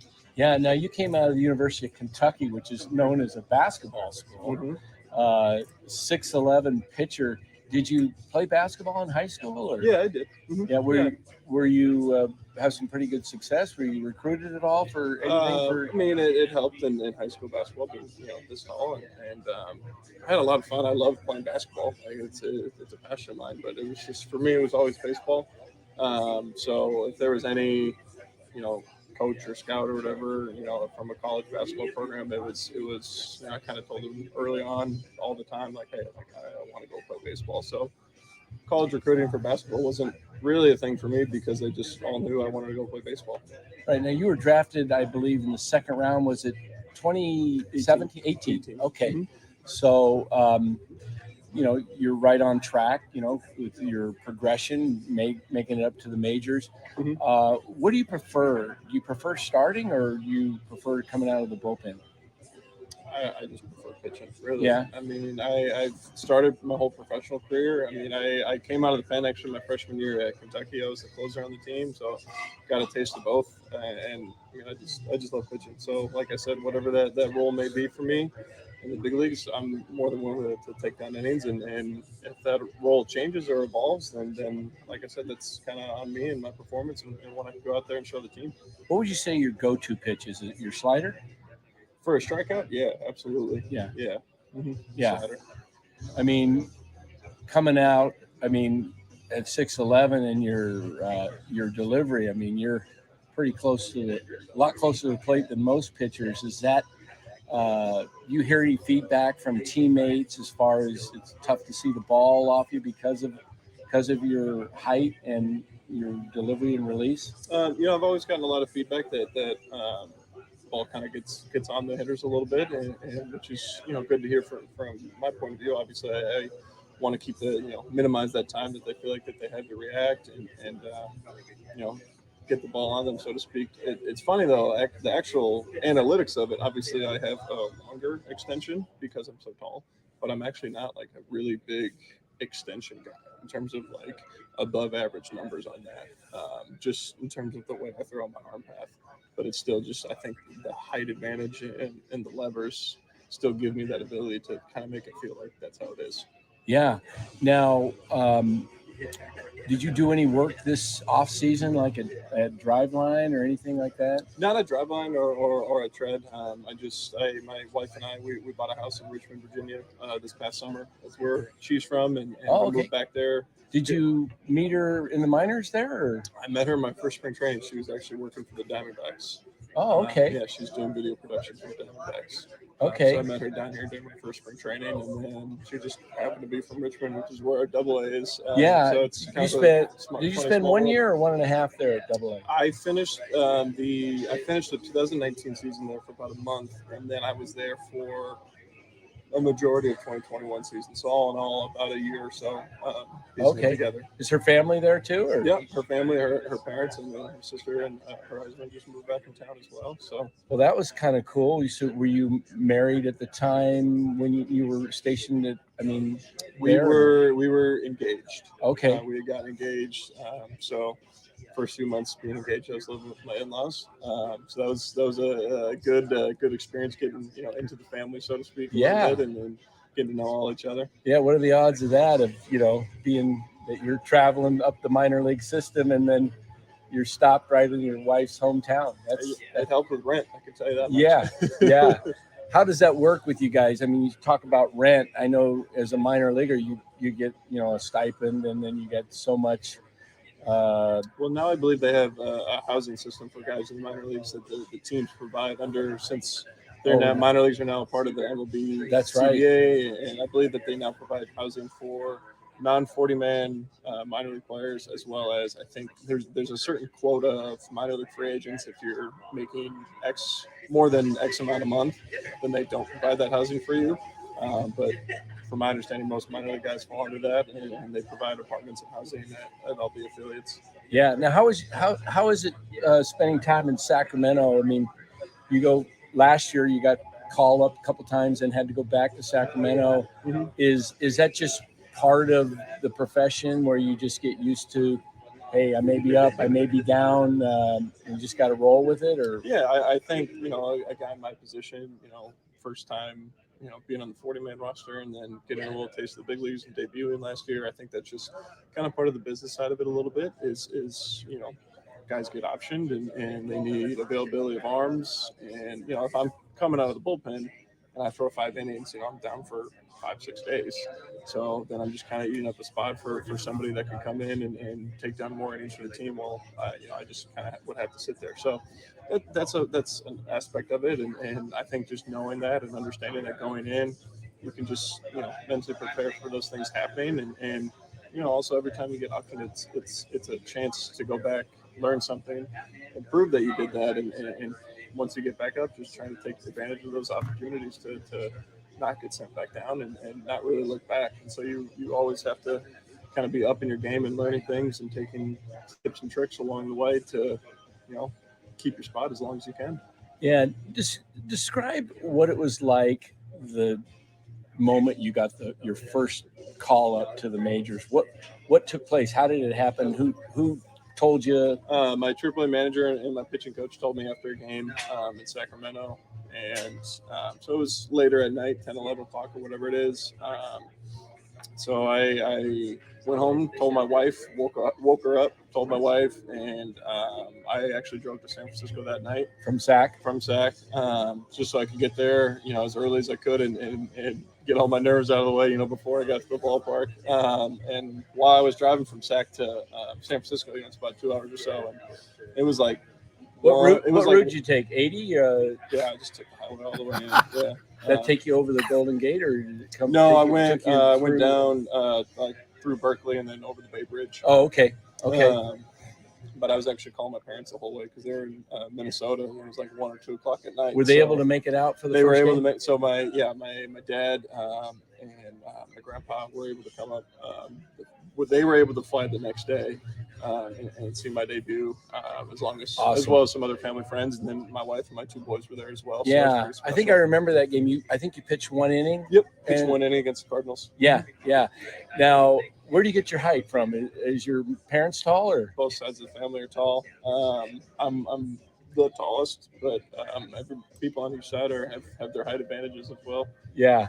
Well, I appreciate your time today, and best of luck of 23 and forward. And thanks again, Sean. Awesome. Thank you, Dan.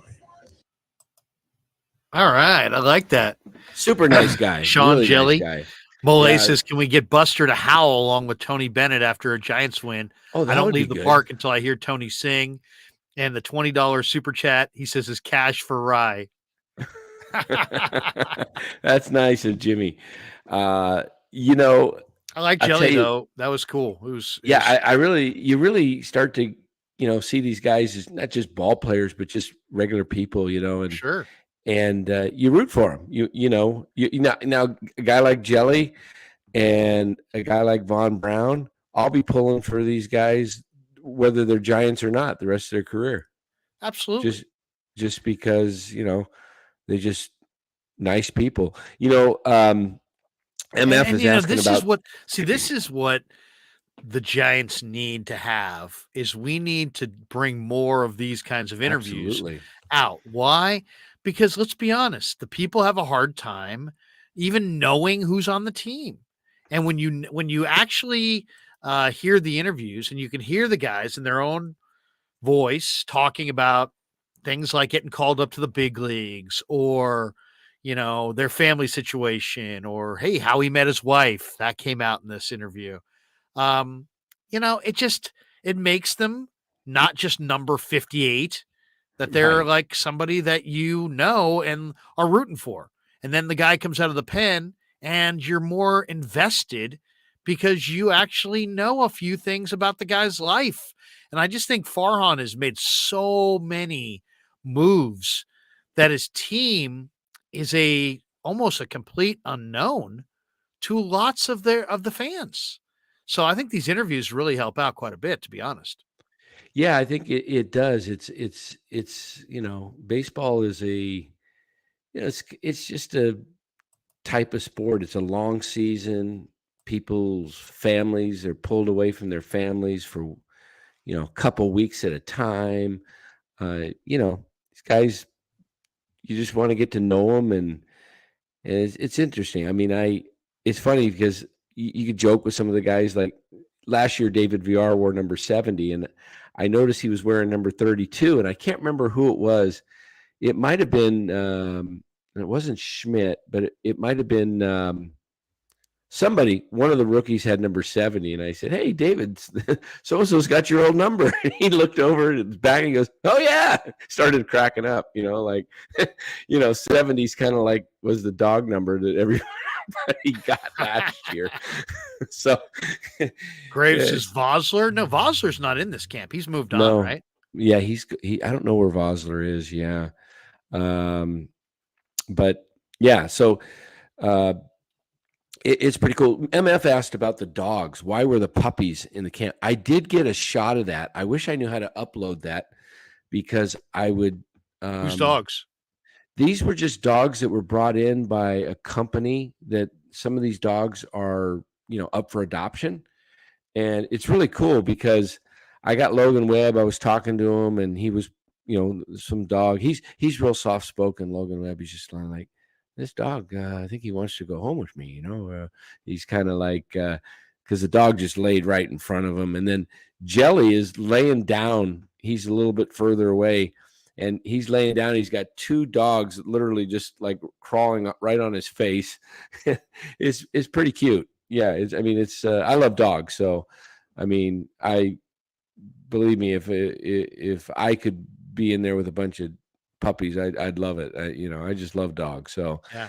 I don't know what they bring them in for, if it's some kind of relaxation or just therapy for the guys, or it's promotion, promoting, hey, Giants players love animals, or I don't know what it is, but I was day at the yard this year. Maybe? Where did you see that, MF? Curious, because I have video of it, but I didn't want to post it because after I was filming it, somebody told me, hey, no media is allowed in here. So I didn't know if they didn't want that out there. So I didn't want to post it, Probably saw it on sfgiants.com. Well, Jenny yeah, says maybe at there. Abel, just Giants media has been kind of sleeping for a while. So I agree with Larry. Giants should make more videos like Dan's videos because they have a lot of followers and they reach more fans. Bird says, Larry, do you have dogs? I have dog. I have a golden retriever. That's the best dog, though. Golden retriever. Penny. Yeah, I had a golden. She's a sweet Penny, dog. Very sweet dog. They are amazing dogs. Golden retrievers. Oh man, they're just the friendliest dogs. Did you grow up with dogs in your house, Danny? I did. I had a beagle. You had a beagle? Yeah. Supposedly beagles run away. They say they're very independent. This one. They never, also bark never a lot. Yeah, fortunately we didn't get a barker, but most of them, a lot of them bark. We didn't. Ours was not a barker. It just was it was a food glutton. In fact, I'll tell you a funny story. Little League, you sell candy as a little leaguer. Right. You got to, you're going out. I had boxes of chocolate and was wrapped in cellophane. Right. And somehow our dog opened a couple of boxes. Mostly that normally would kill a dog, that much chocolate. But the dog was right. Dogs can't eat chocolate. Yeah. The dog got up on the table, little dog, and somehow she must have jumped on the chair and then got up on the dining room table where the box they were in a cardboard box, that they come in, and she got into the box, opened the cellophane, and this dog was just ate so much crap. I don't know. Maybe that's where I got it. So we never had a dog growing up in the city. We had no yard. And finally, I decided, you know what? The kids are getting older, and I always wanted to have a dog. And I heard Kipe talking about how he had gone to ARF and he was paying for all the adoptions, right? This is, a couple years ago now, But 4 Tony La years ago. Russa's big into the animals too, right? Who is? Dogs. Tony La Russa. Yeah. Oh, yeah. Tony's a friend of mine. But anyway, Kipe was saying that he was going to the Animal Rescue Foundation in the East Bay and that he was going to pay for adoptions. And I thought, oh, that's such a cool thing. And this is pre-pandemic. And I just said, you know what? Might be time for us to have a dog. We don't have a huge space, but it might be time.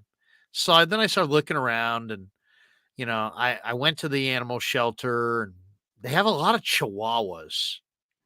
I don't know why. There's a proliferation of Chihuahuas. There's a lot of Chihuahuas. Yeah, it's And, kind of like the. I didn't want a Chihuahua. I wanted a golden retriever. There's a reason there's a lot of Chihuahuas. Really? I don't know. I mean, some people love the Chihuahuas. I'm not a Chihuahua guy. I had one friend of mine. She says, "Oh, those are what she called them, drop kicks." Well, so like, I studied all the, I did my homework for a couple days, and I thought, golden retrievers would be great. And so then found a guy on Craigslist who was who was breeding golden retrievers, and he had a bunch of them out in Antioch. And so we went out there, and there was a bunch. He let them all loose, and they're running up and down. And we just picked Penny, and she was a little bit kind of copper color, so that's what we called her Penny. Yeah. And she's a very sweet dog, and she's a very smart dog, and we just love her to death. She's a constant. And so you always got to kind of account for your dog and what are you doing and what it's all about. The dog is a constant thing, but it's great. It's been absolutely great. And then during the pandemic, it was a lifesaver because, you're taking your dog for a walk and you're getting some exercise, and we had lots of people coming over. And so she's gotten she's more of a people person than a dog person. Yeah. Like if you walked up with your dog, Stanny, she would say hi to Buster, say hi to Faith, but then she would be all over you. Oh yeah. Yeah. The golden retrievers. I've owned 3 of them. She's about people. Yeah, I've owned 3 of them. They are the best dogs. They're like about as loyal as you can get as a dog. I mean, yeah. They're the kindest dogs. They're the best dogs for children. Yeah. I mean, yeah. It's golden I see retrievers. There's lots of baby pictures on Instagram of babies with golden retrievers, and they just cuddle up to each other. Oh yeah, you never have to worry. I mean, some people probably we love her. She's phenomenal. There's probably people in the chat that have a pit bull. I've heard some people say they love pit bulls. They're very friendly. And then other people, I don't know why, pit bulls sometimes go crazy, and then you hear of stories where they snap and people will say it's all about the owner, but come on. I mean, yeah, I don't know, but you've never you can't train a golden retriever to be mean. You just can't. Right. Right. Exactly. They're just going to lick you to death. Yeah. I mean, they would welcome the burglar. Bird says, I've got a husky, Larry. Good for you, Bird. Yeah. Bird says, dogs rule the world. Mole says, Willard, Penny, whose name Willard stole for his dog. Willard named his dog Penny. And we were literally he was right on after me. I kept talking about how I had my dog Penny, and he's like, I got a dog. I'm like, what'd you name it? Penny. Like, the kids named it, he said, right? Are you freaking kidding me? Moon dust. Larry, do you do shrooms? No, I do not. If I did, I'd be on my roof. I had some roommates in college who did them. Vicky Pellich says, Larry and Dan have I have an Australian Labradoodle. Oh, that's a nice dog.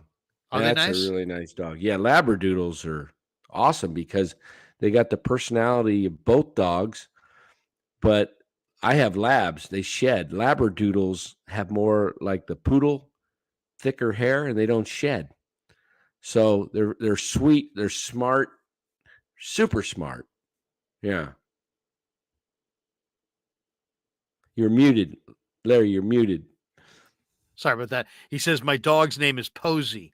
Yeah. Eric says we got this one from Abel. My dog's name is Dogu. Dogu. Tyler says is Ryan going over to dance? He is. Yeah, he might be on his way. Someone asked if I have You a Logan. know what you ought to do? You ought to tell him. Do you have like a patio? A little bit, yeah. Yeah. You ought to say, hey, I didn't realize this, but my wife is super sensitive about having people stay over in the house. So it's cool. Is the patio cool? I mean, it's cool, right? And just carry it out. Carry it out and just be like, there's not, I mean, Larry was joking about the scorpions. There's hardly any scorpions, but is it okay with the patio? Just because I don't want to make her feel uncomfortable, and I don't want you to be uncomfortable, but is the patio okay? And when he goes for it, I'll just tell him it's fenced. Yeah, it's yeah, fenced. it's a fenced-in patio. Moon fenced-in dust. Mark patio. Willard has a hamster. Yeah, I'll just tell him it's fenced Why? in. And I'd say the same thing about Sabian with Ralph with his. Ryan, do you think you guys should sign Saltalamacchia? What? Why? Mark Willard has a hamster. What? Why? I mean, why have a hamster? What? Come on. What's a hamster doing for you? Watch it spinning wheels. I mean, seriously, they were popular in the 70s. Yeah, that would be hilarious. I'll tell Rye. I on the patio area, I've got a little area of turf. Artificial turf. You can just lay on that. It's going to be actually softer than the guest room because don't worry about it. And that's where the dogs pee. But I hose it out every day or so. Yeah. Oh yeah, Mole. Tell Ryan Dan's wife wants him to take a COVID test before he comes in. Oh damn, can't do that till the morning. I've got one. I should just slip it out the door when he's here. Hey, can you take this test before you come in? My 5588. Larry needs a fluffy doodle in his life. 95.7 Brian. Is it okay for dogs to have a human name? And what's the weirdest dog names you've ever heard? I mean, seriously, what was a dog name that I heard that was a total human? Oh, I had a buddy who named his dog Walter. That's a human name. Walter, yeah. Walter. When I think of Walter, who do you think of? Which Walter Walter do you Cronkite. think? He comes to my mind. The guy from Breaking Bad, Walter. Jim Malay says, nice. I miss Ralph. Hey, Krueg, how you doing? You're so cute. You get upset about the Giants. He used to say that to me. Ralph, if you call me cute one more time, we're gonna be throwing hands in the hallway. Yeah, I know, but it's so cute, Krueg. You get so upset. You get so mad about the Giants. Just try to enjoy it. I'm like, shut the fuck up. Graves comment, don't bust Ryan's balls. He might have me come over and get him. Yeah. Hey, is it cool if Graves houses you tonight? It's just I'm gonna say that. I'm gonna do that. Is that cool? My wife's just kind of nervous. She's nervous about the flight, the COVID, but we actually have a neighbor who has a spare bedroom, and she just lives a couple doors down. She's 80, but you know what? You're just gonna sleep there. And then or if you want to take the patio in the back, it's not going to rain tonight. Or yeah, we also we've got a cougar neighbor who's said that you could stop by as well. 87-year-old cougar.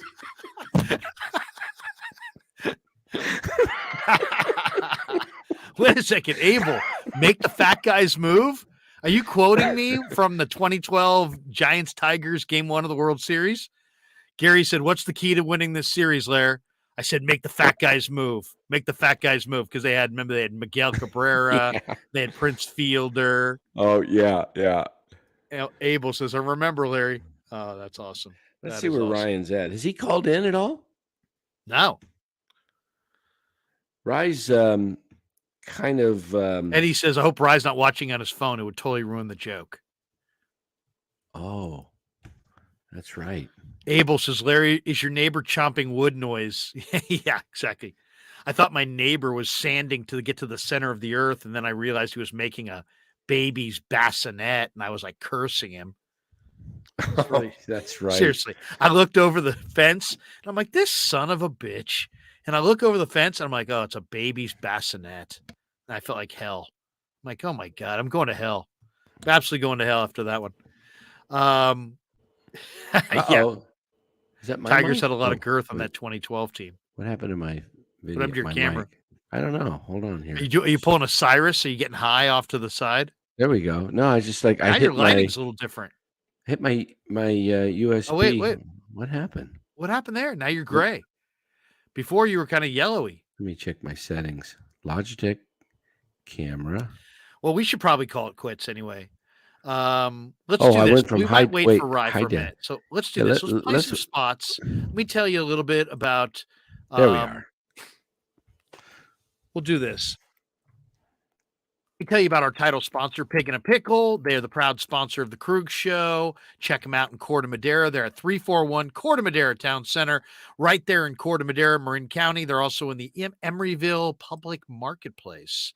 They're open 7 days a week in Marin, 5 days a week in Emeryville. They're open 11 a.m. to 8 p.m. in Marin County, and you got to get the brisket, the pulled pork, the baby back ribs, the chicken, the house-made hot links. It's all great. If you're there, try the beef brisket chili. If you're in Marin, because they don't offer it in Emeryville, get the kettle tallow potato chips. They're absolutely the bomb. They do catering, craft beers, kids menu, family menu, salads, sandwiches. Pig and a Pickle, Damon and Mary, they work at it. They got a great restaurant. And if you want phenomenal barbecue, check out Pig and a Pickle in Marin County or in the East Bay in Emeryville. All right. Quick mention as well. Let's run a couple spots here. Let's first get our little video of Pig and a Pickle.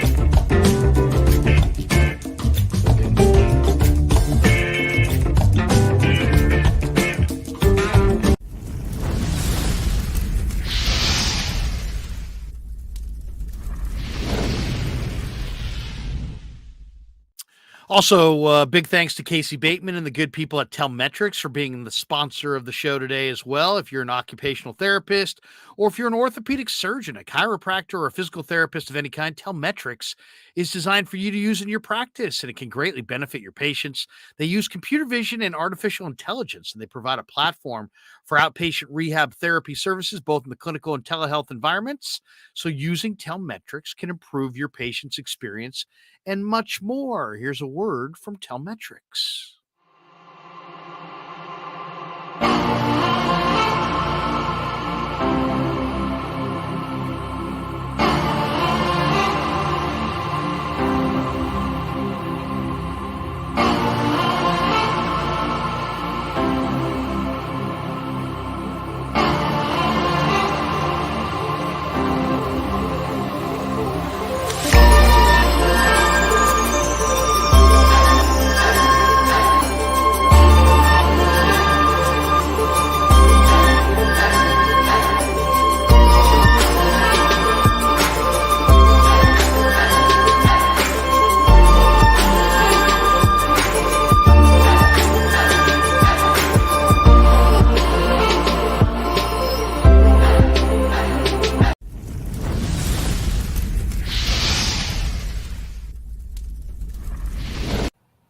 thanks to Tony Cassera and the good people at Cassera's Italian Menswear. They are housing the Krueg Show t-shirts, and they're a proud sponsor of the show as well.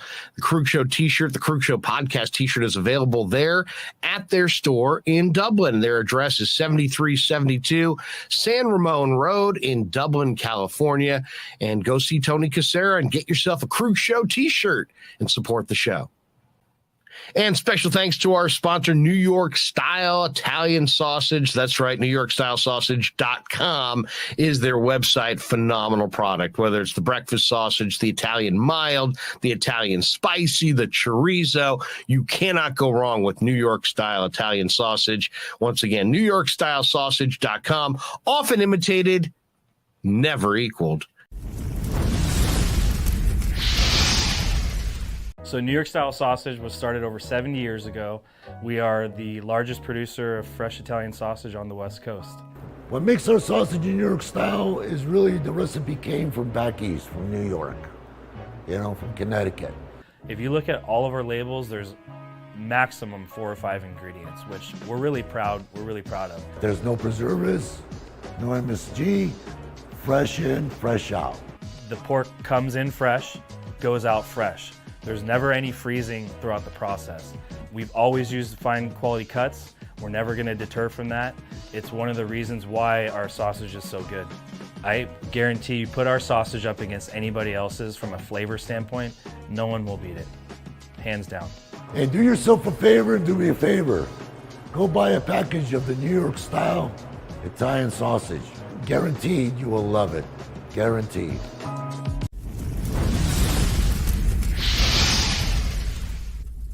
We grew up with a Sunday dinner. That means no matter how busy you were, no matter where the hell you were, you came to dinner on a Sunday night. Yeah, Sunday dinner without sausage, it's like a church without God. How can you go to church if you don't believe in God? And along with the sausage also became the discussions. That was discussion night. It wasn't a typical family that you sit there and you're quiet, and you don't talk with a mouthful. Oh no, man. Italians talk when they're eating. Italians even talk when they're sleeping. And definitely we talk with our hands. So if we can't express it through our mouth, through our lips, we express it with our hands. So, and that's what sausage is, really. It's an expression, that life is good.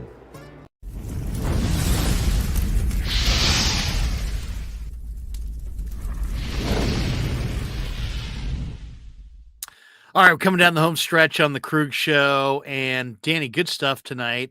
Once again, tell people where they can find your brand new channel. You're a little blurry since you came back. Really? That's weird. Slightly. Maybe your camera's a little. Let me see. Maybe it's focusing on something else. Maybe I need to clean it. Let me clean the lens. Need to be cleaned. It's a little blurry. But what are you working on for tomorrow? Well, you're doing more interviews tomorrow? Yeah, we'll do some more. See what.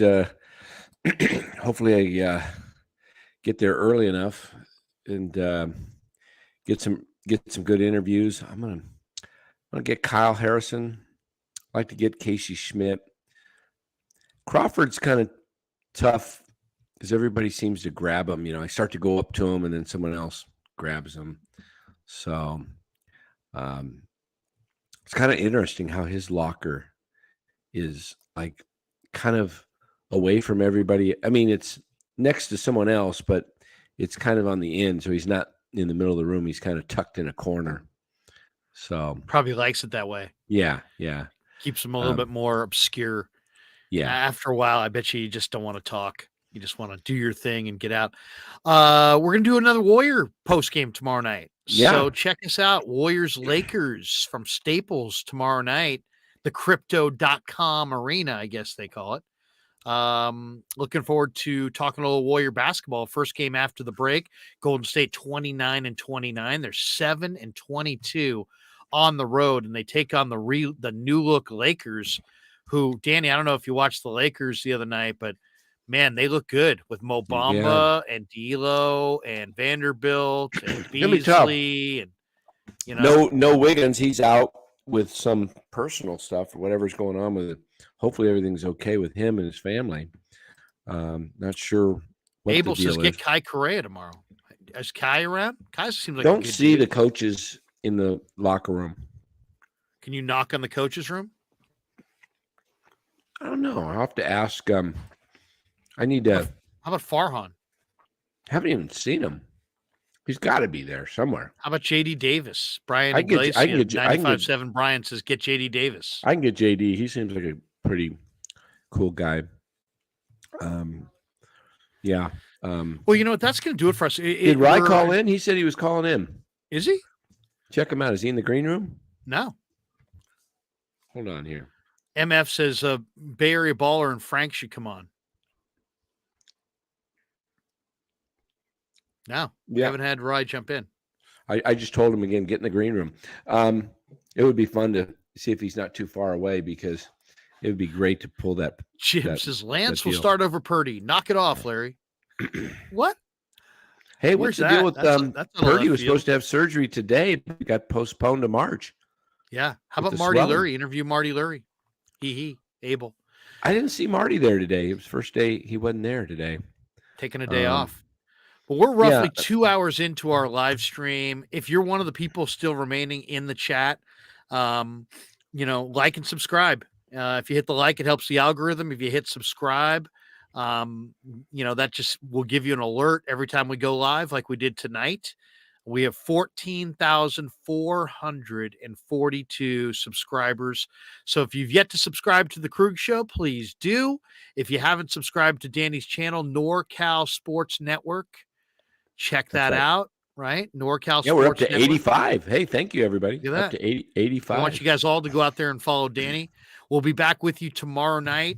We'll probably do a daytime live stream. I got some videos coming out tomorrow on the 49ers. Also tomorrow I will do a live stream with Vish. So we'll talk a little Vish Niners Kamara, tomorrow with Vish yeah. around 5:00. And then we will turn around at roughly 9:00, 4 hours later, and do a little post game. And we'll invite the crew, Cy I saw a and thing on, Frank and Baller yeah. and Danny and Rye and maybe even Yeah, Carl I Foster. saw a thing on Vish shortly after the Super Bowl. He didn't think it was that great of a game. He thought it was more kind of like a track meet of just offenses running up and down the field. He wasn't. Oh, I loved it. Thought it was a great game. Yeah, I mean, it was definitely an offensive game. There wasn't a lot of stops. I was just happy to see the Eagles lose, Yeah, I mean, I didn't after wanna all see that, the Eagles. after all that happened, and then Sirianni and Their fans, just their Sirianni's a fans. clown, and I mean, what was he doing? Flipping off Patrick Mahomes during that review? no, he wasn't. He was saying he went like this, like he reached back and he went like, "Come on back," because these guys had moved down the field, and so he was like, Oh. "Hey, we're gonna win the challenge. Come on back," and he was wrong. And Hurts had to be the adult in the room and be like, "Put your hand Pull down." his hand down. Yeah, Sirianni's a clown. Sirianni's a clown. I don't Yeah, care what anybody says. those Philadelphia Eagle fans, they were tipping cars over in the street before the game. Before the game. They I still mean- they still had kind of a celebration, I think, after the game. Yeah, Philadelphia, when you think about it, the Phillies were the bridesmaids and so were the Eagles. All in one sports calendar year, 22. Yeah. Yeah. So how would you like to How have about that? 80? How about 80? The Raiders beat the Eagles in New Orleans in the Super Bowl. That's right. And I believe the 80 NLCS, didn't the Phillies lose to our Phillies? Wait, 80. Was it 80 or 81? The Phillies went to the World Series. 81, I guess Dodgers beat the Yankees. So it must have been 80. Right. What was the 80 World Series? Was that the God, Phillies losing and my mind. Royals? It was Phillies. Phillies Was it the- Royals? Was it the Royals? I thought the Phillies won. Let me just look this up. God, now I'm. I now I'm thought the losing- Phillies were 83. Schmidt. They were, and they lost to the Orioles. Right. 80 World Series was the Phillies over the Royals in Yeah, six. I was right. Yeah, Phillies Yeah. Royals. The okay. 1980 NLCS was a great Phillies one. Dodgers, right? Phillies Astros. Oh, that's right. Yeah. Phillies 79 was the We Are Family, the Pirates. over the Reds, I think. Yeah, that was and then the Pirates. Didn't they beat the 78 was Dodgers. 77 was Dodgers. Both Yeah, times they lost to the Yankees. It's kind of funny how certain teams go in, like eras, streaks. The Orioles, during Jim Palmer, Mike Cuellar, and 70s, yeah. so, They were stacked. They were stacked. They were winning every year, and it used to be then. I as a kid, I remember, it's the Orioles and the Twins. Harmon Killebrew, Tony Olivas, Cesar Tovar, and it was just like twin, and the Orioles were always winning, and then 65. I wasn't alive, but Koufax shut them down in the last game, right? 65 Yeah. Dodgers beat the Twins. Then you had the who were powerful. A's in the three. I mean, think about that. The Oakland A's won the World Series 72, 73, 71, 72, 73, right? No, 72, 72, 73, 74. 71, it was Pirates. And each off season, right before the season would start, they didn't have a radio contract. The world champions and Charles Finn, they were like, here the Giants were on KSFO, and the A's, you literally could not find them on the dial. I'd be like just wanting to listen to Monty Moore, at the A's, because now Monty Moore, It's amazing how they bottomed out. I mean, they was had some true genius to Charlie Finley, but man, he by the mid 70s, that place was a ghost town.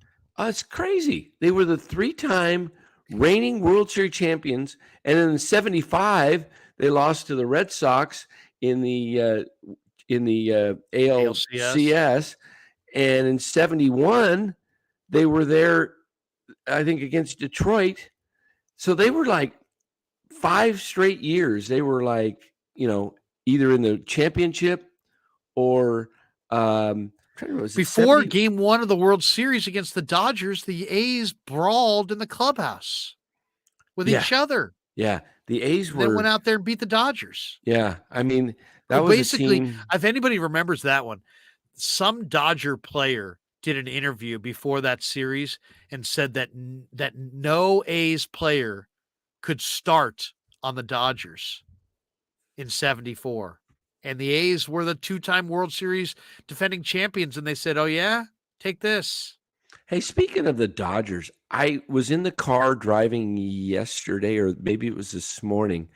All I heard was something about Kershaw and that he doesn't know if he could play. Is there something going on with Kershaw?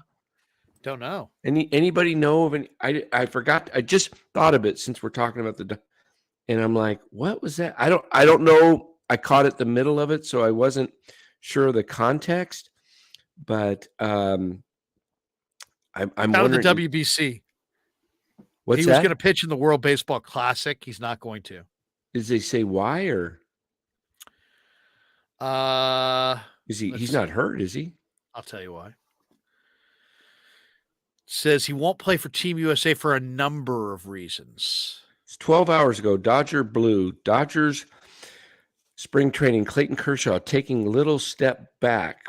The 3-time Cy Young Award winner announced last week he was withdrawing. Okay, U.S. roster. It's an insurance issue, says. Oh.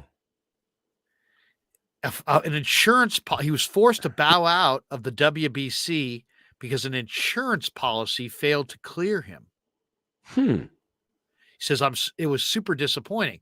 I'm frustrated. I wanted to do it. We tried a lot of different things. I tried to work it out on my own, tried to work it out with MLB, the union, the team, everybody. Everybody worked hard to try and make it work. Just wasn't able to. He's on a 1-year, $20 million contract. He's had previous back problems that gave pause to the insurance company, which informed him and the Dodgers that they wouldn't pay his contract if he were injured in the World Baseball Classic. Kershaw said it was definitely surprising. I'm 100% healthy. Nothing's wrong with me. I didn't think there would be issues. So there you go. There you go. You got your answer. Interesting. Okay, so that's Andy, what I'm it going to was. crash because it's 2 hours and 4 minutes in. It's 11 o'clock, and I'm got a little bit of a cold, as you can tell. So I'm gonna call it quits. But hey, how about tomorrow night? Up for a little post game, Yankee or Dodger or Lakers Warriors, and we'll play whatever interviews you got from tomorrow. We'll play those tomorrow night on the post game. Sure, sounds great. And hope you get well, get some take some NyQuil. It's just a nagging cold, but it's nagging. When All right, did it Danny, have a start? good night. Say hi to Rye. Have a great time tomorrow. We'll see you tomorrow night. Thanks to everybody. See you tomorrow on the Krueg Show. Yeah, never met a man I've been scared of. Careful, you gon' get exactly what you asked for. Here for whatever you bring me, getting handled. I answer to no one, I don't need to hassle.